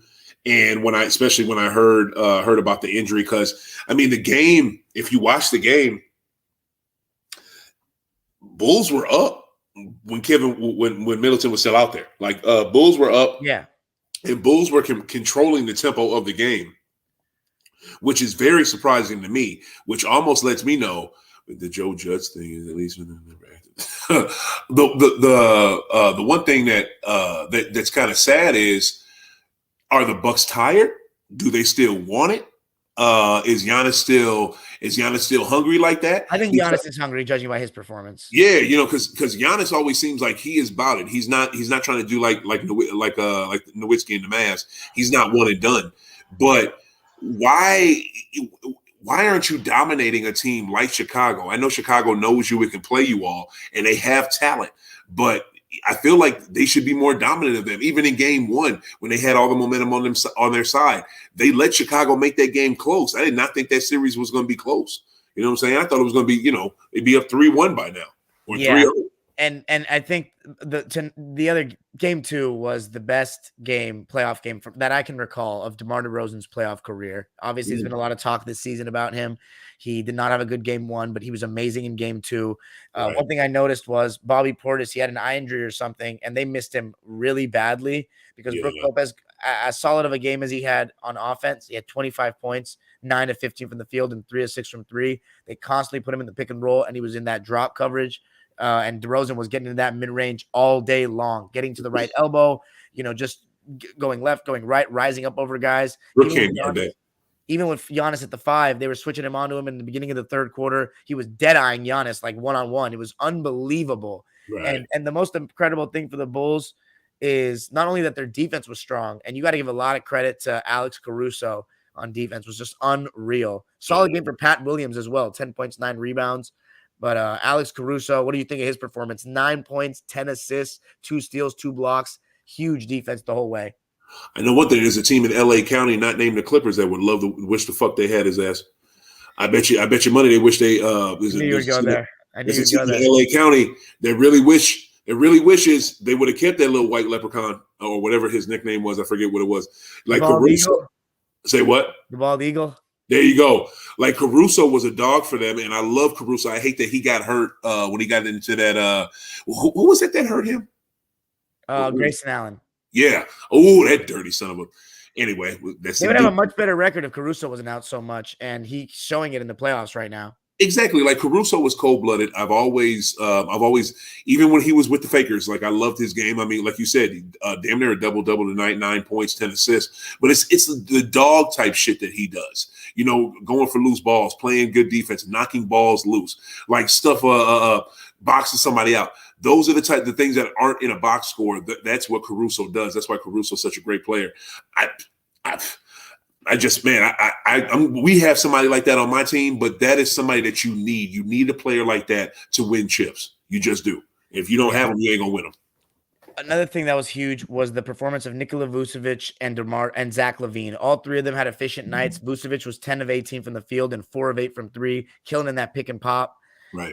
24 points, 13 rebounds. He was really good on the glass. 43. No, the glass battle was pretty even for both teams, but the Bulls, you just saw their effort was super high. Zach LaVine had a more efficient night than game 1, 20 points, 7 of 13 from the field and 3 of 4 from 3, made a couple of open ones, but he's still a little too hesitant for me. I know he's injured and he's clear that he's injured and not 100%, but there were a couple of times he passed up open shots and he's like in the mid-range and he can rise and pull and he doesn't do it. He's playing like a number 2 right now. And I guess that's the way that this season has gone, but it's not what I really wanted as a Bulls sympathizer. But what do you think?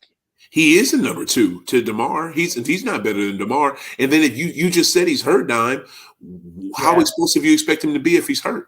For sure. I just thought, he should shoot more than 13 shots, in my opinion, if he's having a night like that, 7 of 13. Yeah.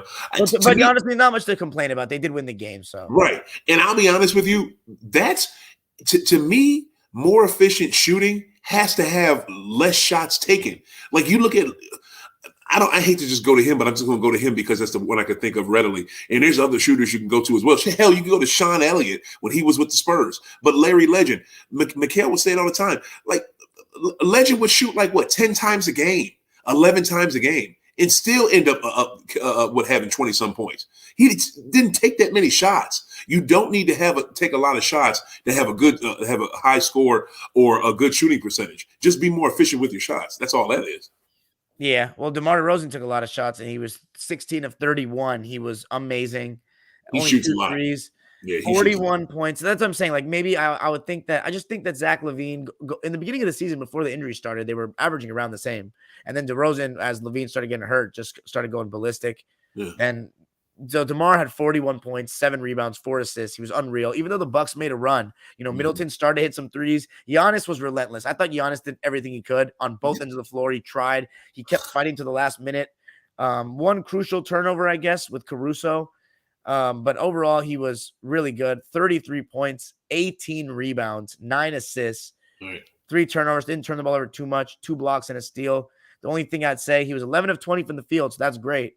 But 11 for 18 from the line, 7 free throw attempts missed, not very good. 20 for 31 for the team at the line, whereas the Bulls only got to the line 15 times, but they only missed 1 free throw, and that came from Zach LaVine, 93% at the line. So free throw battle, and then the three-point battle. Bucks were 14 of 36. Bulls 12 for 25, shot 11 less threes, and made a much higher percentage, 48%. DeRozan killing in the mid-range, which goes to show you guys, you don't need to have a dagger 3 ball to dominate in this era. There it is. And that's his game, though. Him and Chris Paul live in that mid-range. And DeRozan can get it off easier because he's much taller. Exactly. To go back to what you said about Greek Freak, that's bad at the free throw line, and I guess as a team they shot bad at free throw, but he's going to go ham no matter what. It doesn't matter. It doesn't matter if it was 4-on-1. If it's just him out there, he's just going to play his fucking ass off, and he's not going to give a shit. It's just that I talked to on my on High Off the Glass. I talked to this coach. What was it? 2 weeks ago, right before Easter. And he coached overseas. He coached men. He coached women. He coached basketball and football. And I asked him, do you think the foreign player comes into the league more NBA ready than the American player? And he said yes. He does. I mean, the foreign player does come in more NBA ready. They may not be more athletic. They're definitely not as flashy, but they come in more NBA ready. It's like that foreign player mindset is, I don't give a – it's like they have the blinders on, and the tunnel vision that they have is just like, I'm a machine. Give me the ball. Da-da-da-da-da. That's how Joker rolls. That's how Giannis rolls. That's why I love his game.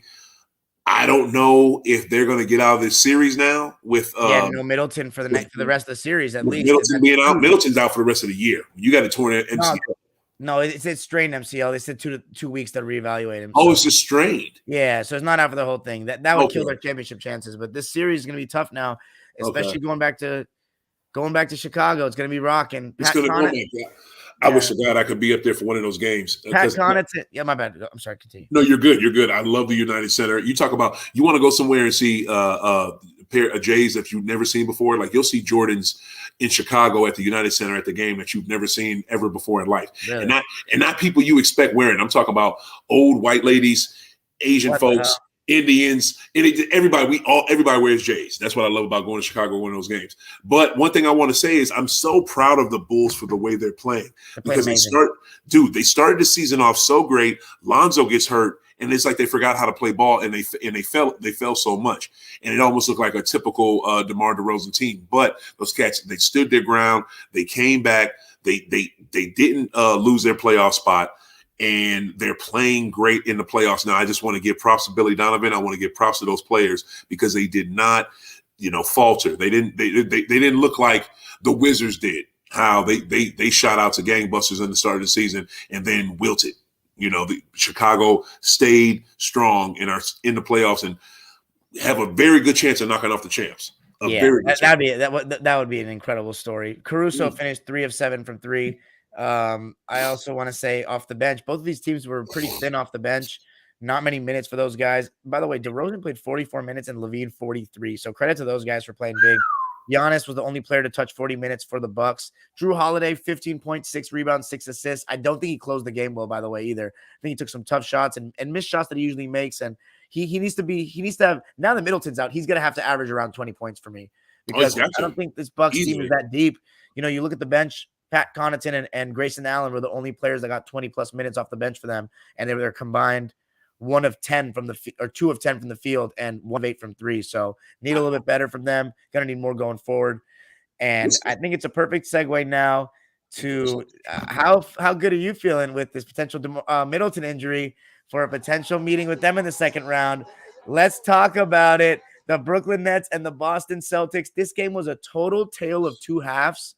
How did you feel in the first half? The Nets come out, punch you in the mouth. Andre Drummond, surprisingly, was blitzing on all the pick and rolls with Jason and Jalen and Smart, and he got a couple of steals, a couple of hands-on deflections, and a couple of balls. Kevin Durant, no points though. Not really in the first half, but Kevin Durant was good on those rotations, and they got out in transition. Seth Curry got a couple of jump shots. Bruce Brown started the game really well, hitting his open threes, floaters. And the Jays were a little bit, and Marcus Smart, I feel like we're pressing a little bit and trying to rush it, and we're just kind of losing the ball. I know Marcus Smart had 3 turnovers in the first half. Jaylen Brown, I believe, also had 3 turnovers in the first half. And then Jason Tatum was getting doubled on every single drive when he isolated. When he was going to the basket, they were all swarming him, collapsing at the last second. Right. Jaylen Brown was being guarded by Seth Curry to start the game, and I remember they threw it to him the first 2 possessions, and they doubled every time. So credit to KD, Drummond. How'd you think about the start? Okay, I thought the start was a little rocky, but again, it made sense because it's the same mentality of I know you've heard this phrase, and we mentioned it earlier. I just didn't use this phrase. Like, what's the hardest game for a playoff team to win? What's the hardest game? The first road game? The elimination game. Oh, okay. That elimination game. That's why, it was super hard for Philly to get that game off last night against Toronto. It was hard tonight for, what's the one team?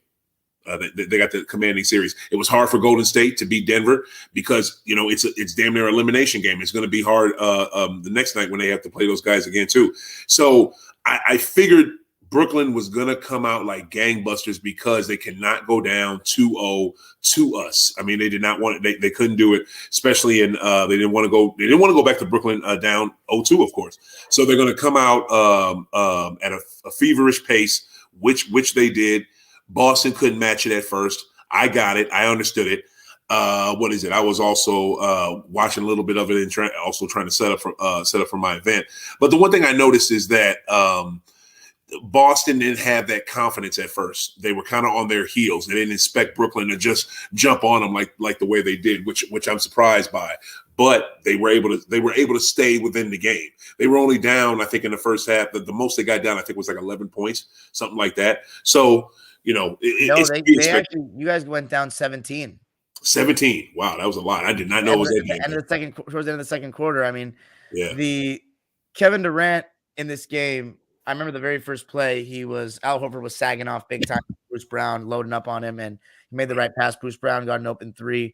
The Nets actually led 9-0, but and Jason Tatum got blocked 3 times in the first half. I remember one by Bruce Brown, one Nick Claxton, and I think the other one Andre Drummond. He was 0 for 6 to start the game. Still making some solid reads, finding some guys open, and but the Nets were the team that took it to you guys in the beginning of the first quarter. I just think the Celtics defense is still solid enough that it keeps you in the game. Like, we got to talk about how Kyrie Irving this game, he was getting double teamed on some ISOs. I mean, when he was coming off screens, you had Al Horford and Tice do a really good job in that drop coverage, and they rely on Marcus Smart getting over the screen because he does a good job. Jason Tatum also does a good job getting over those screens. Right. And Kyrie missed some mid-ranges that he usually makes, but they were doubling teaming him a couple of times and even forced a turnover on him, and the crowd loved it. So and anytime Kyrie does bad, we're going to get excited. So that's to be expected, and he should know it. And I do think that way too much was made of the since Easter. What is this? Today's Thursday, so this is like 3 days later. For the last 2 days since the Sunday Easter game to last night's game Wednesday, too much was made about the shit talking back and forth between the fans and Kyrie. This is what happens. This is professional sports. Players get talked about. If you hurt a fan base, if you kind of lessen a team's chances to recover faster after you leave as you being a superstar, then you're going to catch it. That's just what it is. He should know that. His teammates know it. He knows what it is, but he wants to dwell on the fact that they're calling me names and all that, this, that, and the third. But you know what it is, Kyrie. Don't act brand new. But the thing that the thing that throws me off is, well, the thing that I like though is that he only finished the game with 10 points. He had 8 boards, which was tight. I mean, this man, I think he had more boards than Kevin Durant, which is crazy to me. But he definitely did, because KD only had 4. But you finished the game with 10 points, so we shut you down. And you only had 1 assist. Like, you see the double team coming. Why aren't you setting up your teammates to get an easy 2? You got two people on you. Somebody's butt open.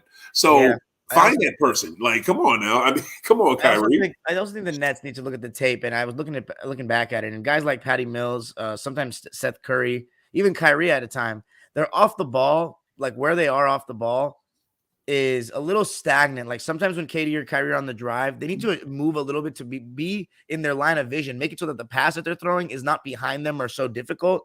Right. And they're kind of sometimes, I remember one time Kevin Durant's driving towards the middle, and Kyrie Irving is curling to the top of the key. So you're basically bringing Jaylen Brown, who's guarding Kyrie, to him. Exactly. And way to go. And then KD getting blocked. And you got to just give the Celtics credit, because every time KD's in an isolation, which is usually guarded by, they're doing a pretty good job of, I mean, Horford and Tice don't switch on to KD. I mean, Horford has on some occasions, but to start this first half, the first time I remember Horford was dropped, KD came off the screen and hit the jumper. And then after that, they were like, okay, screw this. Yeah. We're gonna send him and rely on our length and rotations. Right. And they do that, but when KD gets a switch, like for example, Derek White was on him, they doubled, and KD was actually finding the open man in the first half. I thought KD had a good first half. He got fouled a couple times, not because he was going to the rim, but like fouled because the Celtics were over aggressive and over the limit. Right. But found some guys. Nets were up by 9 after the first quarter. We're keeping Jalen and Jason in check. And then in the second quarter, after they went up 17, and again, Kevin Durant playing really well, Celtics started getting back in it. And I thought Kevin Durant, I talked about this earlier, he has such a high dribble, and he's got a great handle for his size, but it's such a high dribble that you can pick it. Yeah. You can pick his pocket. And the Celtics really have been watching tape, because his release point, even though his release point is high, his what's the word? Not his gather, but his shooting motion, he kind of brings it down. So the Horford and Smart and these guys are sitting on that and slapping down, and they're getting a lot of steals on this guy. He does bring it down, and because his dribble is high, you would think his shot would start higher, but he does kind of, when he starts his shooting motion, the ball is literally like below his waist. I think when he goes for a shot, it's weird. You can actually see it when he shoots his free throws a hell of a lot better. But to go back to, I'm so glad you said that about KD when he has the ball and they're on the pick and rolls.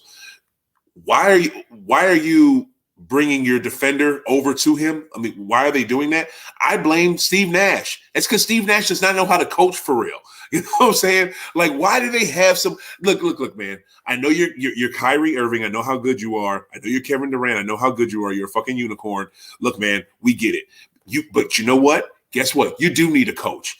Y'all can't coach each other out there. You can't coach the team. You need someone to see what you're doing, to make in-game adjustments and have you do something different. You have to have someone that tells KD, guess what, KD? Go for rebounds. Guess what, KD? Go get on the block. Guess what, KD? Go to the cup, because all KD wants to do is just dribble, look finesse, look pretty, and shoot jumpers all day. That's all he wants to do. He's scared to go to the cup because I think he's worried about injuries. He won't go to the cup for rebounds. He does not box out. He doesn't play sound defense. I mean, what the fuck? Dude, like, you're Kevin Durant, bro. Like, you have to do more than just try to score. I mean, and then you have to do more than just try to score with, what is it, just jumpers all day. Like, dude, you look like he looks like a baby giraffe out there trying to play defense, bro. Like, he had I think he was decent in the first half defensively, but the second half, I don't know, it was getting tough on him. I mean, and then before I jump off of KD, he had 27 points, but how many? What, he had 18 free throws? Yeah, and a lot of those in the first. He had, I believe, 11. Yeah, 11 to 18. He was 11 to 18. I want to see 11 points in the first quarter, I believe. I think it was 11 to 18. 10 points in the first quarter. So okay, but all of his points, most of his points came from damn free throws. It's just sad. Like, Boston is locking him up in such a way. I mean, I knew this series was going to be quick. I knew that Brooklyn was not going to get out of this round, but it's just like, that's all you can do is just, free throws now. Because why? You won't drive to the cup like you used to because you're worried about getting hurt, and you don't get on the block. I mean, that's never been your game. So, dude, I don't know what the fuck else they're going to do. And I blame Bruce Brown. Damn it, you know what I'm saying? Because I blame Bruce Brown. Bruce Brown wanted to sit in that press conference before the series started and had the nerve to say, "Well, since Time Lord is out, we're not really worried about them. They can't do too much. They can't really block stop us at the rim. So the rim is wide open, and all they have is Tyson, Horford. So they can't really do like okay. So Al Horford don't know what the hell he's doing. Guess what? Look at him now. Tice can't do nothing. Now Tice keeps getting in foul trouble. But Tice gets in foul trouble because Tice does not get the benefit of the call at all. Like they act like this cat is a fucking rookie. Like he literally just gets he gets offensive fouls put on him almost every possession, and he falls backwards and takes the brunt of it. He's in pain and still can't get the call. I don't get it. But don't think Bruce, just because Time Lord is out for a little while and Al and Tice are in there, y'all gonna get off, because guess what? You haven't. I don't know what the hell he was thinking. Right after he said that shit, they asked KD, and KD was like, I don't know about that, man. They still got JT and JB, and those dudes are no joke. So I don't know what he's talking about. Like he tried to backtrack that shit so quick. No, I mean, you're right. I feel like Ime took that personal because it reminds me of the way that the 08 Celtics guarded Kobe, where they were just like, we're not going to let this guy get to the rim by any means at all. Or Bron. Yeah, exactly. Yep. And I think the way LeBron kind of had some of his good games, if he moved a little bit off the ball and he would just turn the corner and just charge. And he just – but that LeBron had such a better first step and more burst than this Kevin Durant. Yep. This Kevin Durant, he had a good first half overall, but I do remember now watching the tape, there were a couple of times late in the first quarter, Grant Williams hit 2 threes in a row, and both of them were because Kevin Durant was over helping on defense off of him. And it's like, I get it if it happens once, but then when a guy just makes a three, I don't think you should leave him wide open right like a minute later. And Grant Williams has gotten his shot. I mean, much better this year, I know, dude. His shot is so much better. Like his game, I guess. He's probably not going to get most improved. That's going to go to who's going to go to? Who knows? I was just thinking, damn, I just saw it the other day. It was John Morant, DeJounte Murray, and I forget who else. It's DeJounte Murray, and I think he's deserving, and this one other cat. But Grant Williams should be in the conversation. Like I could not stand him when he first got with us because all he could do was defense, and his defense was sloppy. But he was kind of somewhat out of shape. But that dude has gotten his body right. He can defend all 5 positions. I love the way Grant plays, and he has a jumper now. So props to Grant. And don't get me wrong, y'all. I know KD is about to have that game. I know it back in Barclay. Game 3, he's going to show his ass and he's going to go off. But guess what? It's not going to be enough to sustain the entire series. That's not going to be enough. That's not going to be enough to knock out the team with the number one defense and number one offense in the league. Finish the season is so. It's not going to happen. Sorry. Like, Jesus. I also want to give some clarity, so some more context to the way that people were the Celtics were guarding Marcus Smart on Kyrie for the majority of the game, Tatum and Durant, and they would switch that when one of them tried to set a screen for the other. Celtics were comfortable switching that, right? And and because Smart and Tatum. I mean, Tatum got blown by a good amount in the first game by Kyrie, but it was a different kind of night tonight. They were ready for Kyrie to drive all the way, gave him the KD treatment. It seemed, the same thing, just make somebody else do well. And Goran Dragic was somebody who, again, was unbelievable. He had 16 points in the first half. 6 of them were just on the pick and roll, going away from the screen, getting downhill, and then 5 in transition. I mean, how much has he surprised you so far? I think he's kind of caught them off guard because Ime wasn't expecting him because Ime didn't have him on the roster last year. So Ime doesn't know what he can do. Ime knows what that team can do. Ime literally was just their assistant coach last year, so he knows that team in and out. He knows what their weaknesses are. He knows how to expose them. Boston went on 41. So what I'm saying is that Goran doing this, and Goran is a KG vet. Like, I mean, what was it? Steve Nash was Steve Nash's rookie. When he came in the league, he knows Nash. Nash knows him. It was very smart of him to get Goran and keep Goran on the roster. Don't let him go to Miami. That was genius by him because he sure as hell was going to Miami. He wasn't staying in Toronto. He didn't want to be there. But I think the thing that you talk about, someone who took something personal, I think that was Horford. Like, Horford took that, you talking shit about, I can't play defense anymore personal. Like, Al plays. It's been unbelievable. He does. Like, Al plays so good that the Oklahoma City Thunder sent him home last year because they were scared that he was going to take them out of draft position to get a high pick. He was going to win them so many games that they were going to get out of the draft lottery. You know what, Al? Please go home. We have to lose. I'm sorry. You're too fucking good for us. You're gonna get us wins we don't want. Go home. That's how good Al is. So for y'all, if you talk about someone who took something personal, I think that's Al Horford, because that man, he is playing his ass off. He is prepared. He knows. He's watched the film. He knows where KD is gonna go. He knows where where Bruce Brown's gonna go. He knows Claxton can't give him nothing. So he's prepared for it. I just love to see it, man. And just to piggyback and continue with the Al Horford Flowers train, it was a big end to the half of the Celtics. The Nets were up, I think, 17 points, and a couple of things happened. In the first quarter, by the way, I also want to give him his flowers for this. Stripped KD, and that same thing in his shot pocket as KD was going up, stripped him in transition. Yep. And then late in the half, the Celtics blitzed him with Tatum and Al instead of dropping back because they'd gotten burned on it once. Right. And actually twice. KD made a nice read one time, and they got the ball to Brown for an open 3. But this time he blitzed. Jason Tatum had his hands up. I don't know. It was either Tatum or Horford. One of them deflected the pass. Tatum got a dunk. That was his first field goal of the entire half. This was like in the last 2 minutes. Right. And then I think it was Al Horford that hit a 3 on Kevin Durant over helping. And the Celtics finished the half on a 10-2 run. But KD was 4 for 7 in the first half. Kyrie only got 6 shots off, but he was efficient, 3 of 6. And the others did well for the Nets. So going into halftime, even though they ended it kind of poorly, leading by 10, you'd feel good if you're Brooklyn. With Jason Tatum and Jalen being a combined 4 for 13. But the second half, different sort of deal. And your Celtics came out with that defensive intensity that we've seen all season again. And I think we saw a lot more. And by the way, I also want to acknowledge, looking back at the first half, Kyrie Irving had a lot of plays defensively where he twice where he switched unnecessarily and got burned. There are certain guys in this series that Kyrie can't guard. Jaylen Brown is one. He can't guard. He can't stay in front of him. We saw that again. He got burned. Yeah. Jason Tatum is another. Yeah. And Al Horford and you can argue Tice, because if he doesn't go, maybe Tice not going to go at him one-on-one in the post, but he'll get him on the offensive glass. Right. So Kyrie, he can only switch on to certain guards in this series. Your Derek White, your Peyton Pritchards, your thing, and he switched unnecessarily. Tice did go to the post on him one time and dunked it, and there was another time Jalen got right by him. Yeah, there was another time where Drummond came up on the screen and Kyrie just didn't get back in front. KD and KD still overhelped, and Al Horford hit a jumper. So it was Kyrie's defense was a little bit suspect. But as I said again, in the first half, it wasn't too big a deal because the Celtics were up by 10. How did you feel about the start to that second half? Al Horford was in charge of it.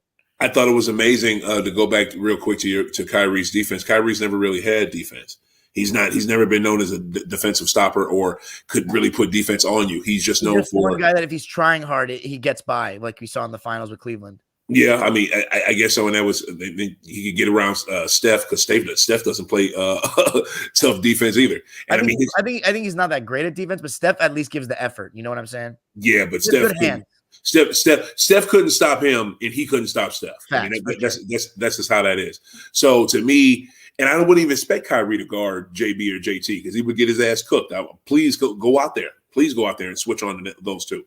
But I thought the second half start was amazing. Again, that's when they were keeping themselves in the game. Like they did go down 17, but they didn't stay down long. That was in the first half. In the second half, the game. Every time I looked at it, it was very close. Like I saw a 7-point lead, 8-point lead, 6-point lead, 5-point lead. They just kept dwindling it down slowly but surely.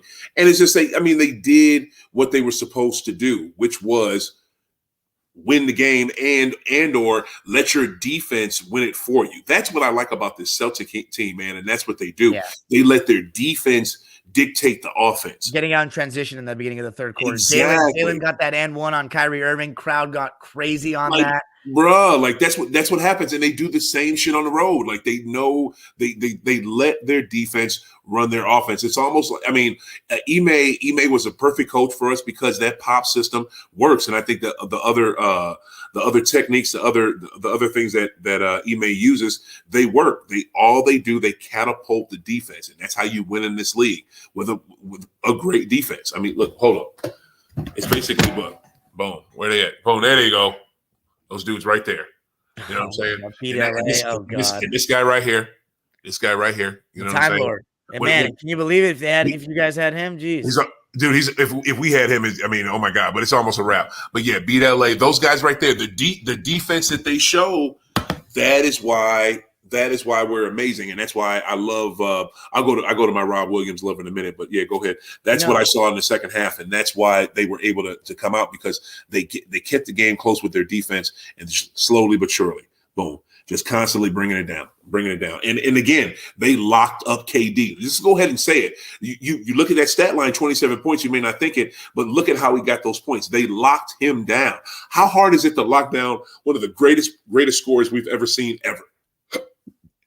It's very hard. And I talked about it in the first episode. I think he's starting his move too high. I thought in the third quarter, you saw Daniel Tice. Celtics made a little bit of an adjustment.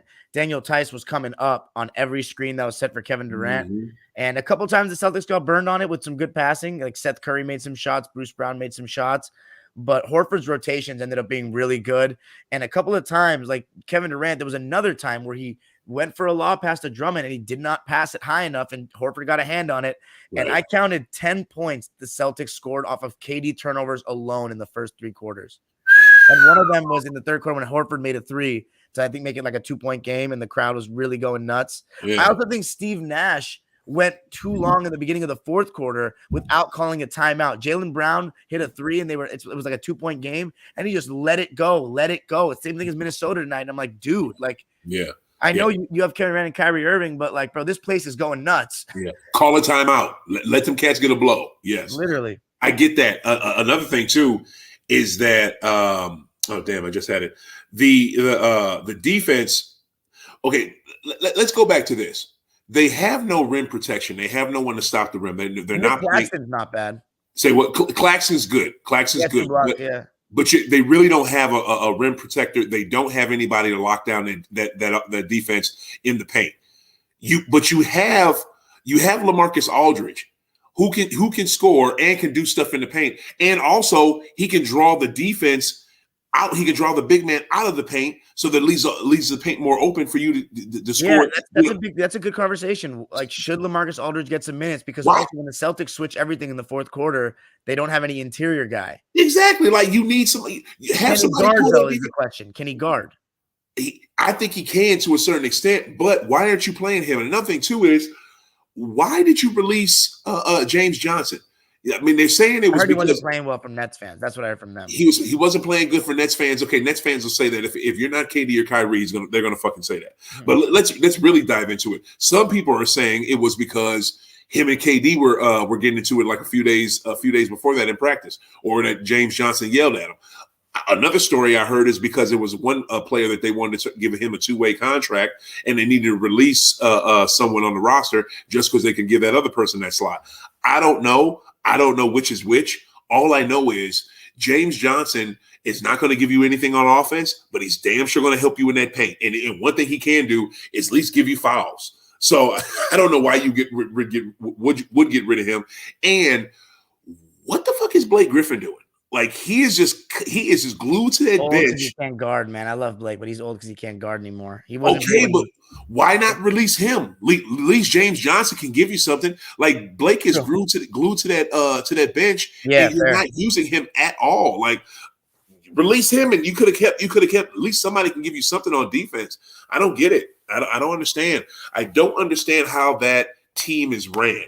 Like I understand it's player run, and we let the players control everything. But what are you doing, Sean Marks? What are you doing, Steve Nash? And I don't know. I don't even know who the owner is of the Nets anymore. You know what I'm saying? I know it's not that Russian anymore. So it's just like it's so many questions. His name is Joe Tsai. He's like some Asian guy, I think. Oh yeah. I heard that name. It's so many questions with that organization right now. And you just look at their roster, like your roster, how you put that roster together is crazy. But I get it. You got two players that are you're top heavy that take up all your money, so it's hard for you to put something else around it. But you better do what the hell Miami did with Pat Riley with the Heat, because they were able to do it with three players with max deals, and they still were able to still put role players around them and still win. So Brooklyn, figure it the hell out. Also, Al Horford, do you remember that one play where he was in transition and he passed out of the shot? He faked the shit out of me on that. Do you remember what I'm talking about? He passed out of the shot for a lob. I think it was to maybe Grant Williams. Damn, I didn't see. Dude, it was amazing. Okay. Or Tyson. It was one of those two, but it was amazing. Dime, I'm going to tell you like this, man. After, this was the game. So after game 3, Dime, after game 3, if you don't have me on, and so we can do this again after game 3, I'm going to be pissed off. Because, look, I saw a little bit of the game, but I was ripping and running it with that, setting up for my event. I couldn't see it. Right. And today I was ripping and running. I could not sit down and rewatch the motherfucker like I wanted to. But I still got it on my DVR. I'm still going to watch it. I just remember with, 5 minutes left in the fourth, how we just took over that game and had and put our will and our fortitude on it, and it was nothing that Brooklyn could do, like literally nothing. I also think too, what's interesting is that you guys took the lead and we're going crazy in the third. And I also wanted to make sure I don't forget this point. Is I already made the point about Kevin Durant losing the ball, but there were a couple of times, once or twice in the game, at least once or twice, where the defense was loading up. You already know that the Celtics are going to try to not let Kevin get in the paint, and he didn't really trust his teammates. He would go into the secondary player, and they would be able to strip him, or he wouldn't pass the ball in time and lose the ball. He turned the ball over once. First, I remember going into Tatum when Al Horford was guarding him, and the Celtics were a little more comfortable switching Al Horford onto Kevin in the second half. In the first half, they didn't switch it onto him once. They just kept him in drop coverage or just dropping a little bit. Right. But in the second half, or blitzing him, but they switched on him a little bit. But they just know that when Al switches onto Kevin, you're gonna have some help defenders ready. Yeah. And Kevin lost the ball. And not only that, he started losing his composure. Like, I think that he scored 2 baskets in the first quarter off back cuts. He stopped going off the ball. He doesn't like, I'm going to keep saying it, but I don't think he likes physicality relative to like the other great scorers ever, like Kobe and Michael. Like, and they kind of push him off the ball. And he made a comment about that after the game, which shows me it's kind of getting to him. And you can see his legs getting lost as the game went on. Right. A lot of his shots were short. The one time in the third quarter, he did get isolated. He actually caught the ball at the elbow, and it was a good shot. Didn't have to dribble, didn't have to work too hard, but it was back of the rim. And then besides that, he was trying to kind of run it at the top of the key and was running into problems because the Celtics could load up, they could cheat. He wasn't making the right pass. And then remember that one foul, they were over the limit, and this dude just shoved Jason Tatum clear as day in front of the ref. I was like, dude, KD, what is going on, buddy? But the Nets still managed to lead. KD shoved JT. You didn't see it? No, you probably didn't see it. No, he shoved him just randomly. Okay, you know what? I 100% understand that because he does do that. If he's the only superstar, maybe besides Bron, that will get knocked down by an opponent and won't say anything to the opponent, will look at the ref like the ref did it. It was another play too, so random, where this man got an unnecessary screen from Seth Curry when Jaylen Brown was guarding Seth Curry. And it's like, dude, you know they're just gonna switch Jaylen on you. You're getting a worse, and I think he had like Grant Williams or someone worse, maybe Derek White, a worse defender than Jaylen Brown on him. I can tell you that for sure. Got a screen and then just was basically showed him the ball and lost it. And I was like, this is Kevin, man. Like, how many turnovers did he have? 6 turnovers in the game and 5 assists. So he had more turnovers than he had assists.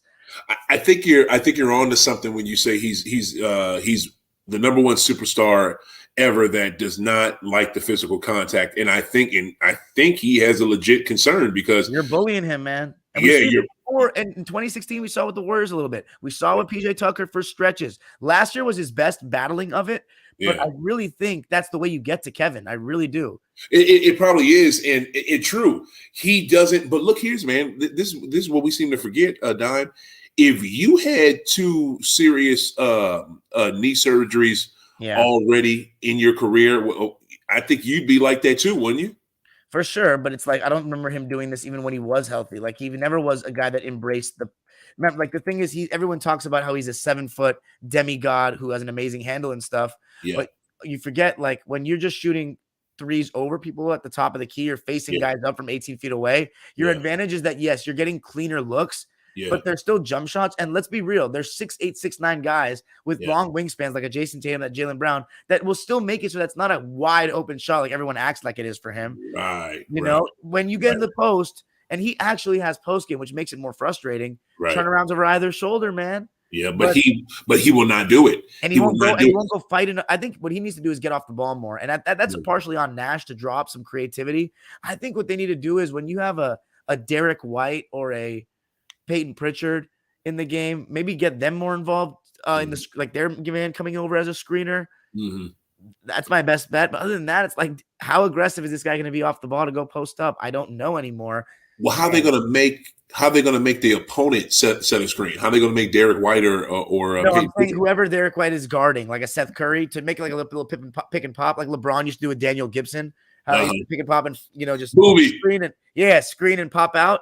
You have to make a decision. You know what I'm saying? Like usually though, the distance isn't far, so like Pritchard will just kind of like show and recover. But hey, man, it gets him involved in the action. I know the Celtics were doing that with Kyrie in the fourth and Seth, and that was the thing. The Celtics they switch everything with Grant Williams, with Horford, with Jaylen, with Tatum and Smart, which is ridiculous, right? Because we can do that though. A lot of teams and they're going with 2 small guards with Seth and Kyrie.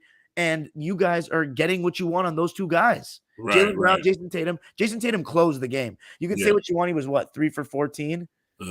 He was 5 for 16, but he closed the game. 19 points, 6 rebounds, 10 assists, by the way. Made some really good reads and pick and roll. And when guys were loading up on him, because they were loading up on his ass. Yeah, and anybody who wants to talk about Jason's passing ability, just watch this series and watch the second half of the season, and then he can kiss my ass. Yeah. But all I want to say is we can say all that what Nash should do with pick and rolls and different screens and in the way he should play KD. They were all blaming him on Twitter last night. Typical. They would be exactly. But here's the thing: this is what people seem to forget. How do you know he don't want to do that? And how do we know his superstar is just saying no? And if you're Nash, what are you going to say? You're going to push back? He's the reason you have that job. You know what I'm saying? Kyrie's the reason you have that job. You're only in that door because they wanted you. You know what I'm saying? So it's just like you're going to push back on the superstar that's on your team that got you that job and was better than you. Like as good as you were when you played, this dude was better than you. And is better than you right now, so you're gonna tell him to do to play on the low post. He doesn't want to, so you're just not gonna play on the low post. I mean, that's how it is. Like I'm looking at KD. By the way, 29-17 in the fourth quarter for the Celtics. They clamped down, and Kyrie actually, in my opinion, I don't know how you felt about this, but he missed a lot of shots that he normally makes. A lot of those for Kyrie were shots that he normally makes. He's used to making mid-ranges and tough shots. But you guys did an amazing job of just, if they get a step on anybody, collapse. And they weren't making all the right kickouts. and you're making it tough for them. And Kevin Durant, I'm looking at his shot chart for the fourth quarter. He shot 5 times, only one of them beneath the foul line and barely. It's further out to the wing. I guess it's like it's an 18-footer. So that's Right. His closest shot was like 17, 16 feet in the fourth quarter. He did not get to the paint. He had no success. And he actually started fighting a little bit more this game than the first game and just missed shots they normally made. But I think he was too tired at that point. He needs to find a way to get more involved and bang down low. I'd have to go back and really watch how Kobe got through that 08 defense. It wasn't as much switch heavy with that Celtics team, but the same principles in terms of on isolation. They were loading up and making sure make someone else beat you. If you're scoring, it's going to be contested mid-ranges and jumpers. You're not getting into the paint. I'm gonna tell you how Kobe got through it. Kobe got through it because he forced his way through it and through screens. That's how Kobe got through facts. And posting. Yeah, posting up deeper. That's how Kobe. Because Kobe was not scared of that physicality. Kobe wanted that shit. So that's why he was one of the greatest ever. Rest in peace. But to go back to Kyrie, man. Okay, we know that. Okay, obviously the crowd has gotten to him. You know, the crowd has gotten to him. Playing in Boston has always, since he left, has been weird for him. We know that. That's why he pushed off playing in Boston as long as he could till he couldn't do it no more. Came out with that bullshit Sage and all that shit. I really think that the NBA, because what they find him, like 50 G's? How much they find? Something like that. Yeah, like I don't know. Did he get fined for what? For not playing this season? No, he got fined. He got fined 50 G's. Oh, for his comments? For I guess flicking off the fans and all that shit. Oh yes, okay. And to me, I know this. I know people listening to this may think this is stupid for me to say, but Kyrie is a very sensitive cat. He's more sensitive than we realize, and he does listen to the outside noise. If not, he wouldn't have put that damn IG video out at the start of the year when everybody and their mama was calling him out for not playing because he wouldn't take the shot. He literally put out a video saying how much he still loves his game and wants to play ball, but the shot, da da da da da da.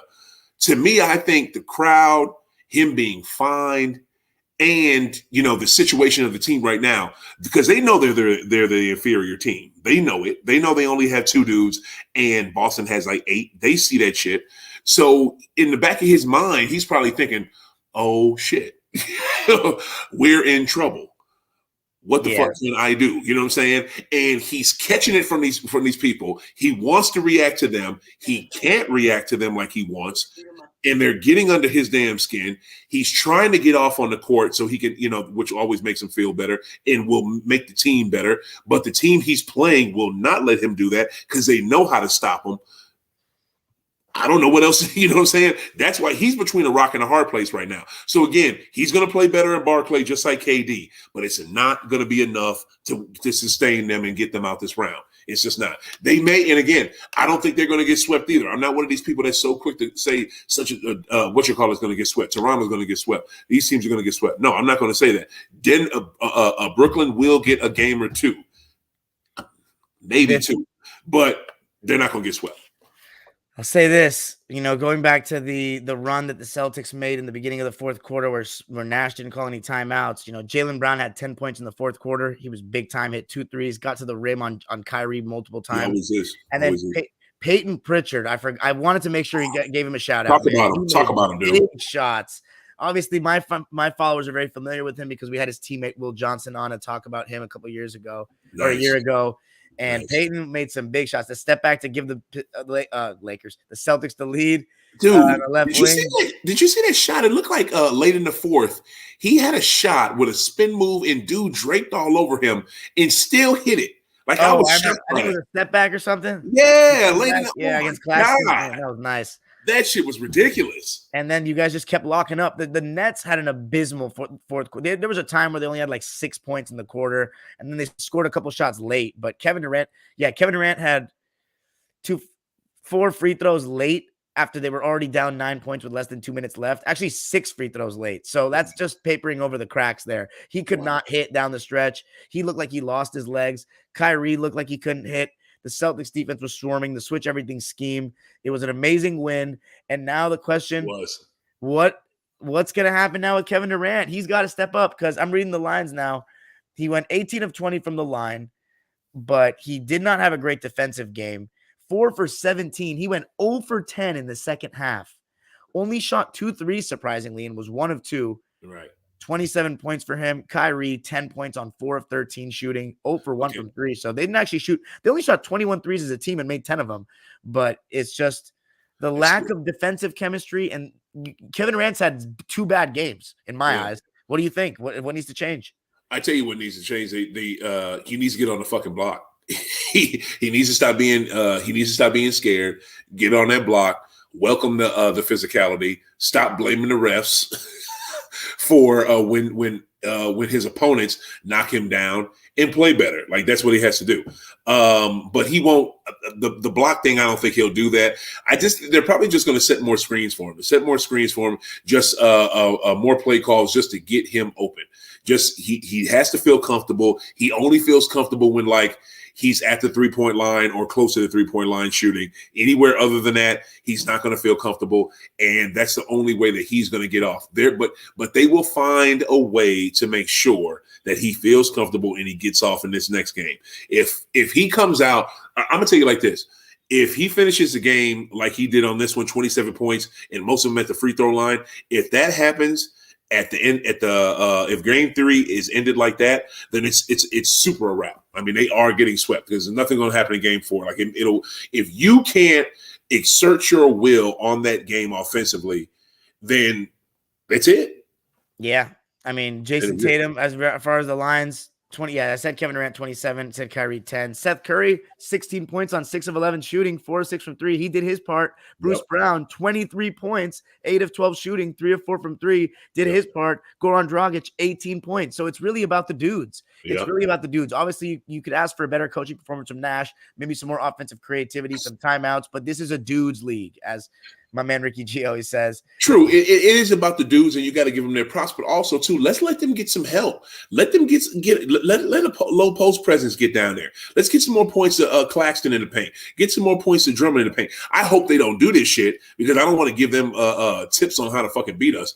But I think that's something that they could do because you're just dependent. You want KD and Kyrie to play ISO ball to win those games. Like, that's all they're really doing. ISO ball all day for them to win those games. You're not going to win a championship like that, and you're damn sure not going to beat a team that's really good like Boston like that. You need to have scoring somewhere else. Get Lamar out there. Get Lamar. Let Lamarcus play. Let Lamarcus get some goddamn clock. He can play off that block. He can hit that little fadeaway. Oh, yeah. I mean, let Drummond do something besides just be a somewhat of a rim protector. 5 points last game. I mean, come on, bro. Like, 2 of 4, 5 points for Drummond. As far as the Celtics, Jason Tatum, 5 of 16, 19 points, 6 rebounds, 10 assists. Though I thought he played well when it counted and played great defense. Blocked Kevin Durant again. Always does. Then Al Horford, 16 points, 6 rebounds on 6 of 10 shooting and 3 of 6 from 3 was awesome. Again, he's been fantastic the first 2 games. Daniel Tice even had a solid game himself, in my opinion. 15 points, 6 rebounds on 7 of 9 shooting. So very efficient.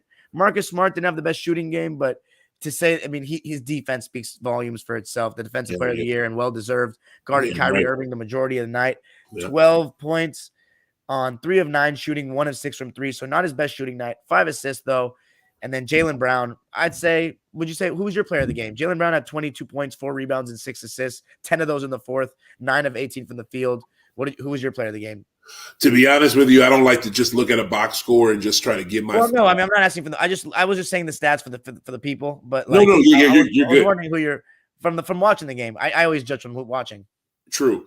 From going off from watching the game from the little bit that I did see, because I didn't get to sit down and analyze it like I normally do. I'd go to either Peyton Pritchard or JB, because I just want to give those two their props, because 10 points off the bench for Pritchard. Man, I mean, 5 of 7. When this little dude, he comes in and it's almost like you don't expect him to hit the shot, or he's taking a bad shot, or why did he take that shot? And the shit goes in. You know what I'm saying? Almost every fucking time.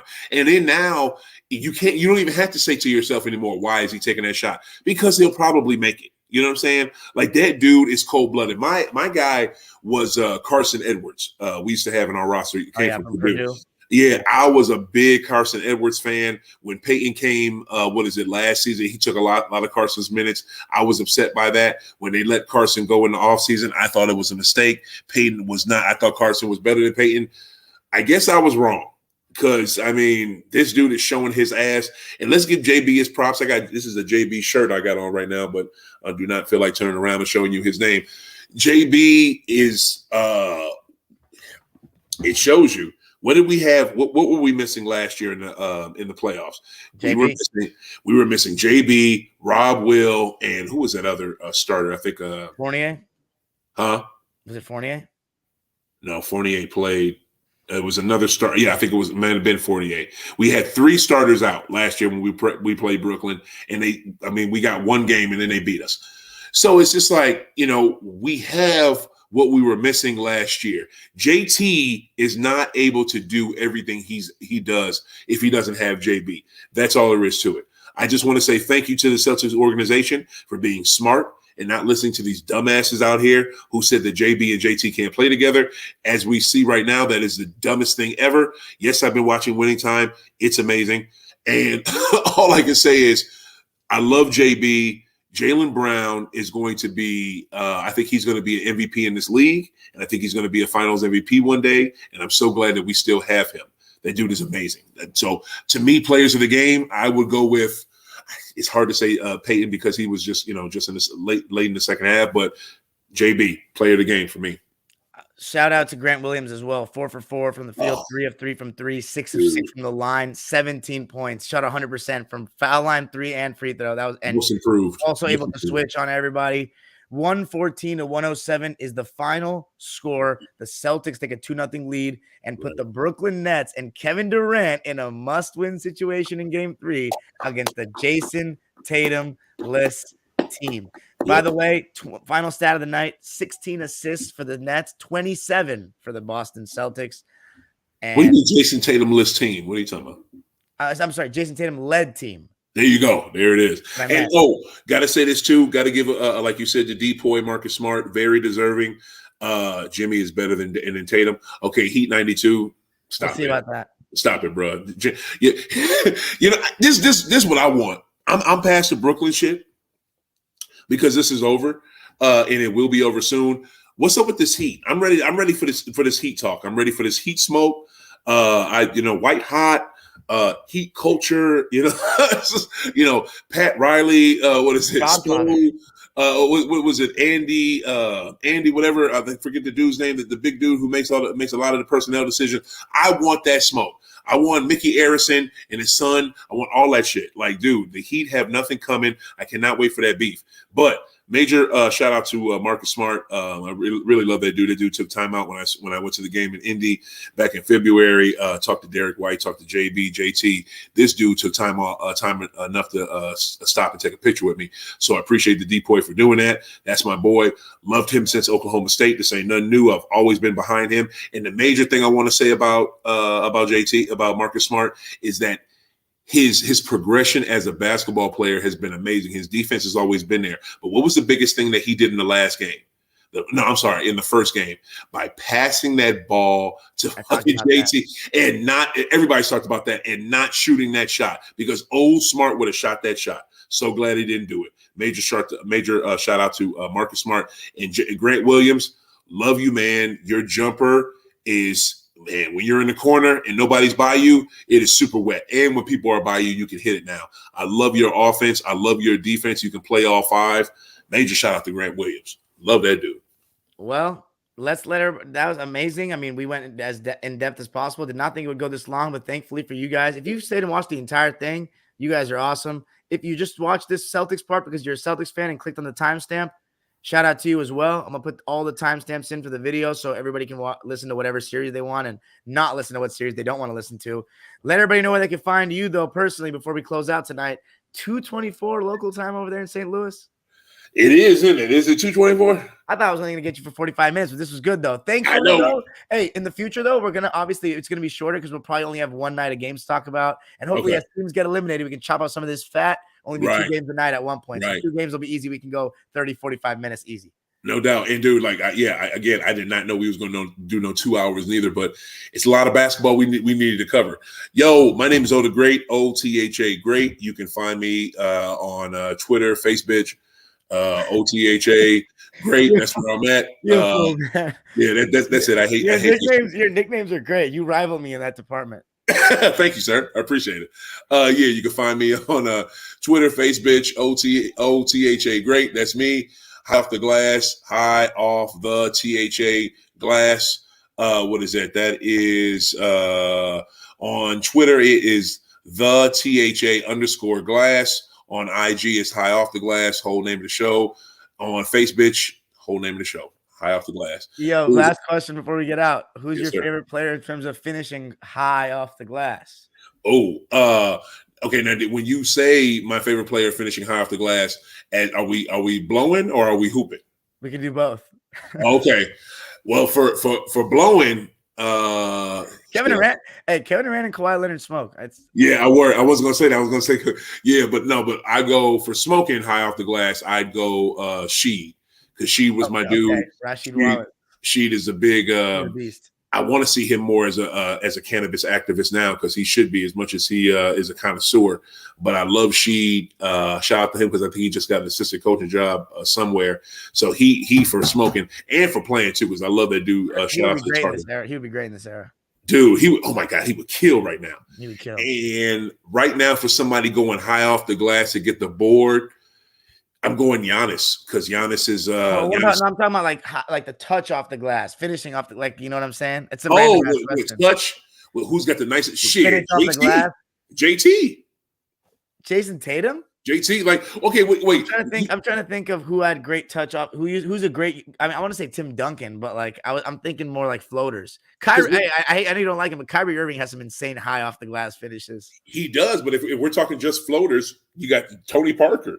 Yeah, but I would say Tony Parker's floaters weren't off the glass; they were more like runners in the lane. Yeah. He was best ever at that I've seen.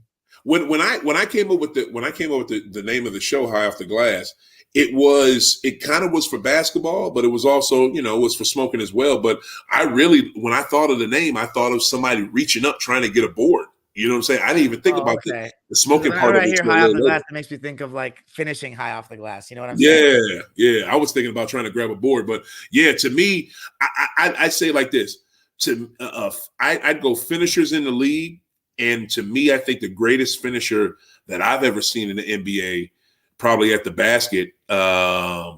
Jordan? No, because when I say finisher, I don't mean like someone who's just going to dunk on you and score. I just mean like someone who could finish at the glass over almost anybody, and especially as a little man. That was Ivo. Like Ivo was he's one of the greatest. Yeah, he's one of the greatest finishers in the paint ever. He would definitely get high off the glass. There we go. All right, I'll catch you, my guy. Thanks for joining me. You can find us on Apple Podcasts and Spotify.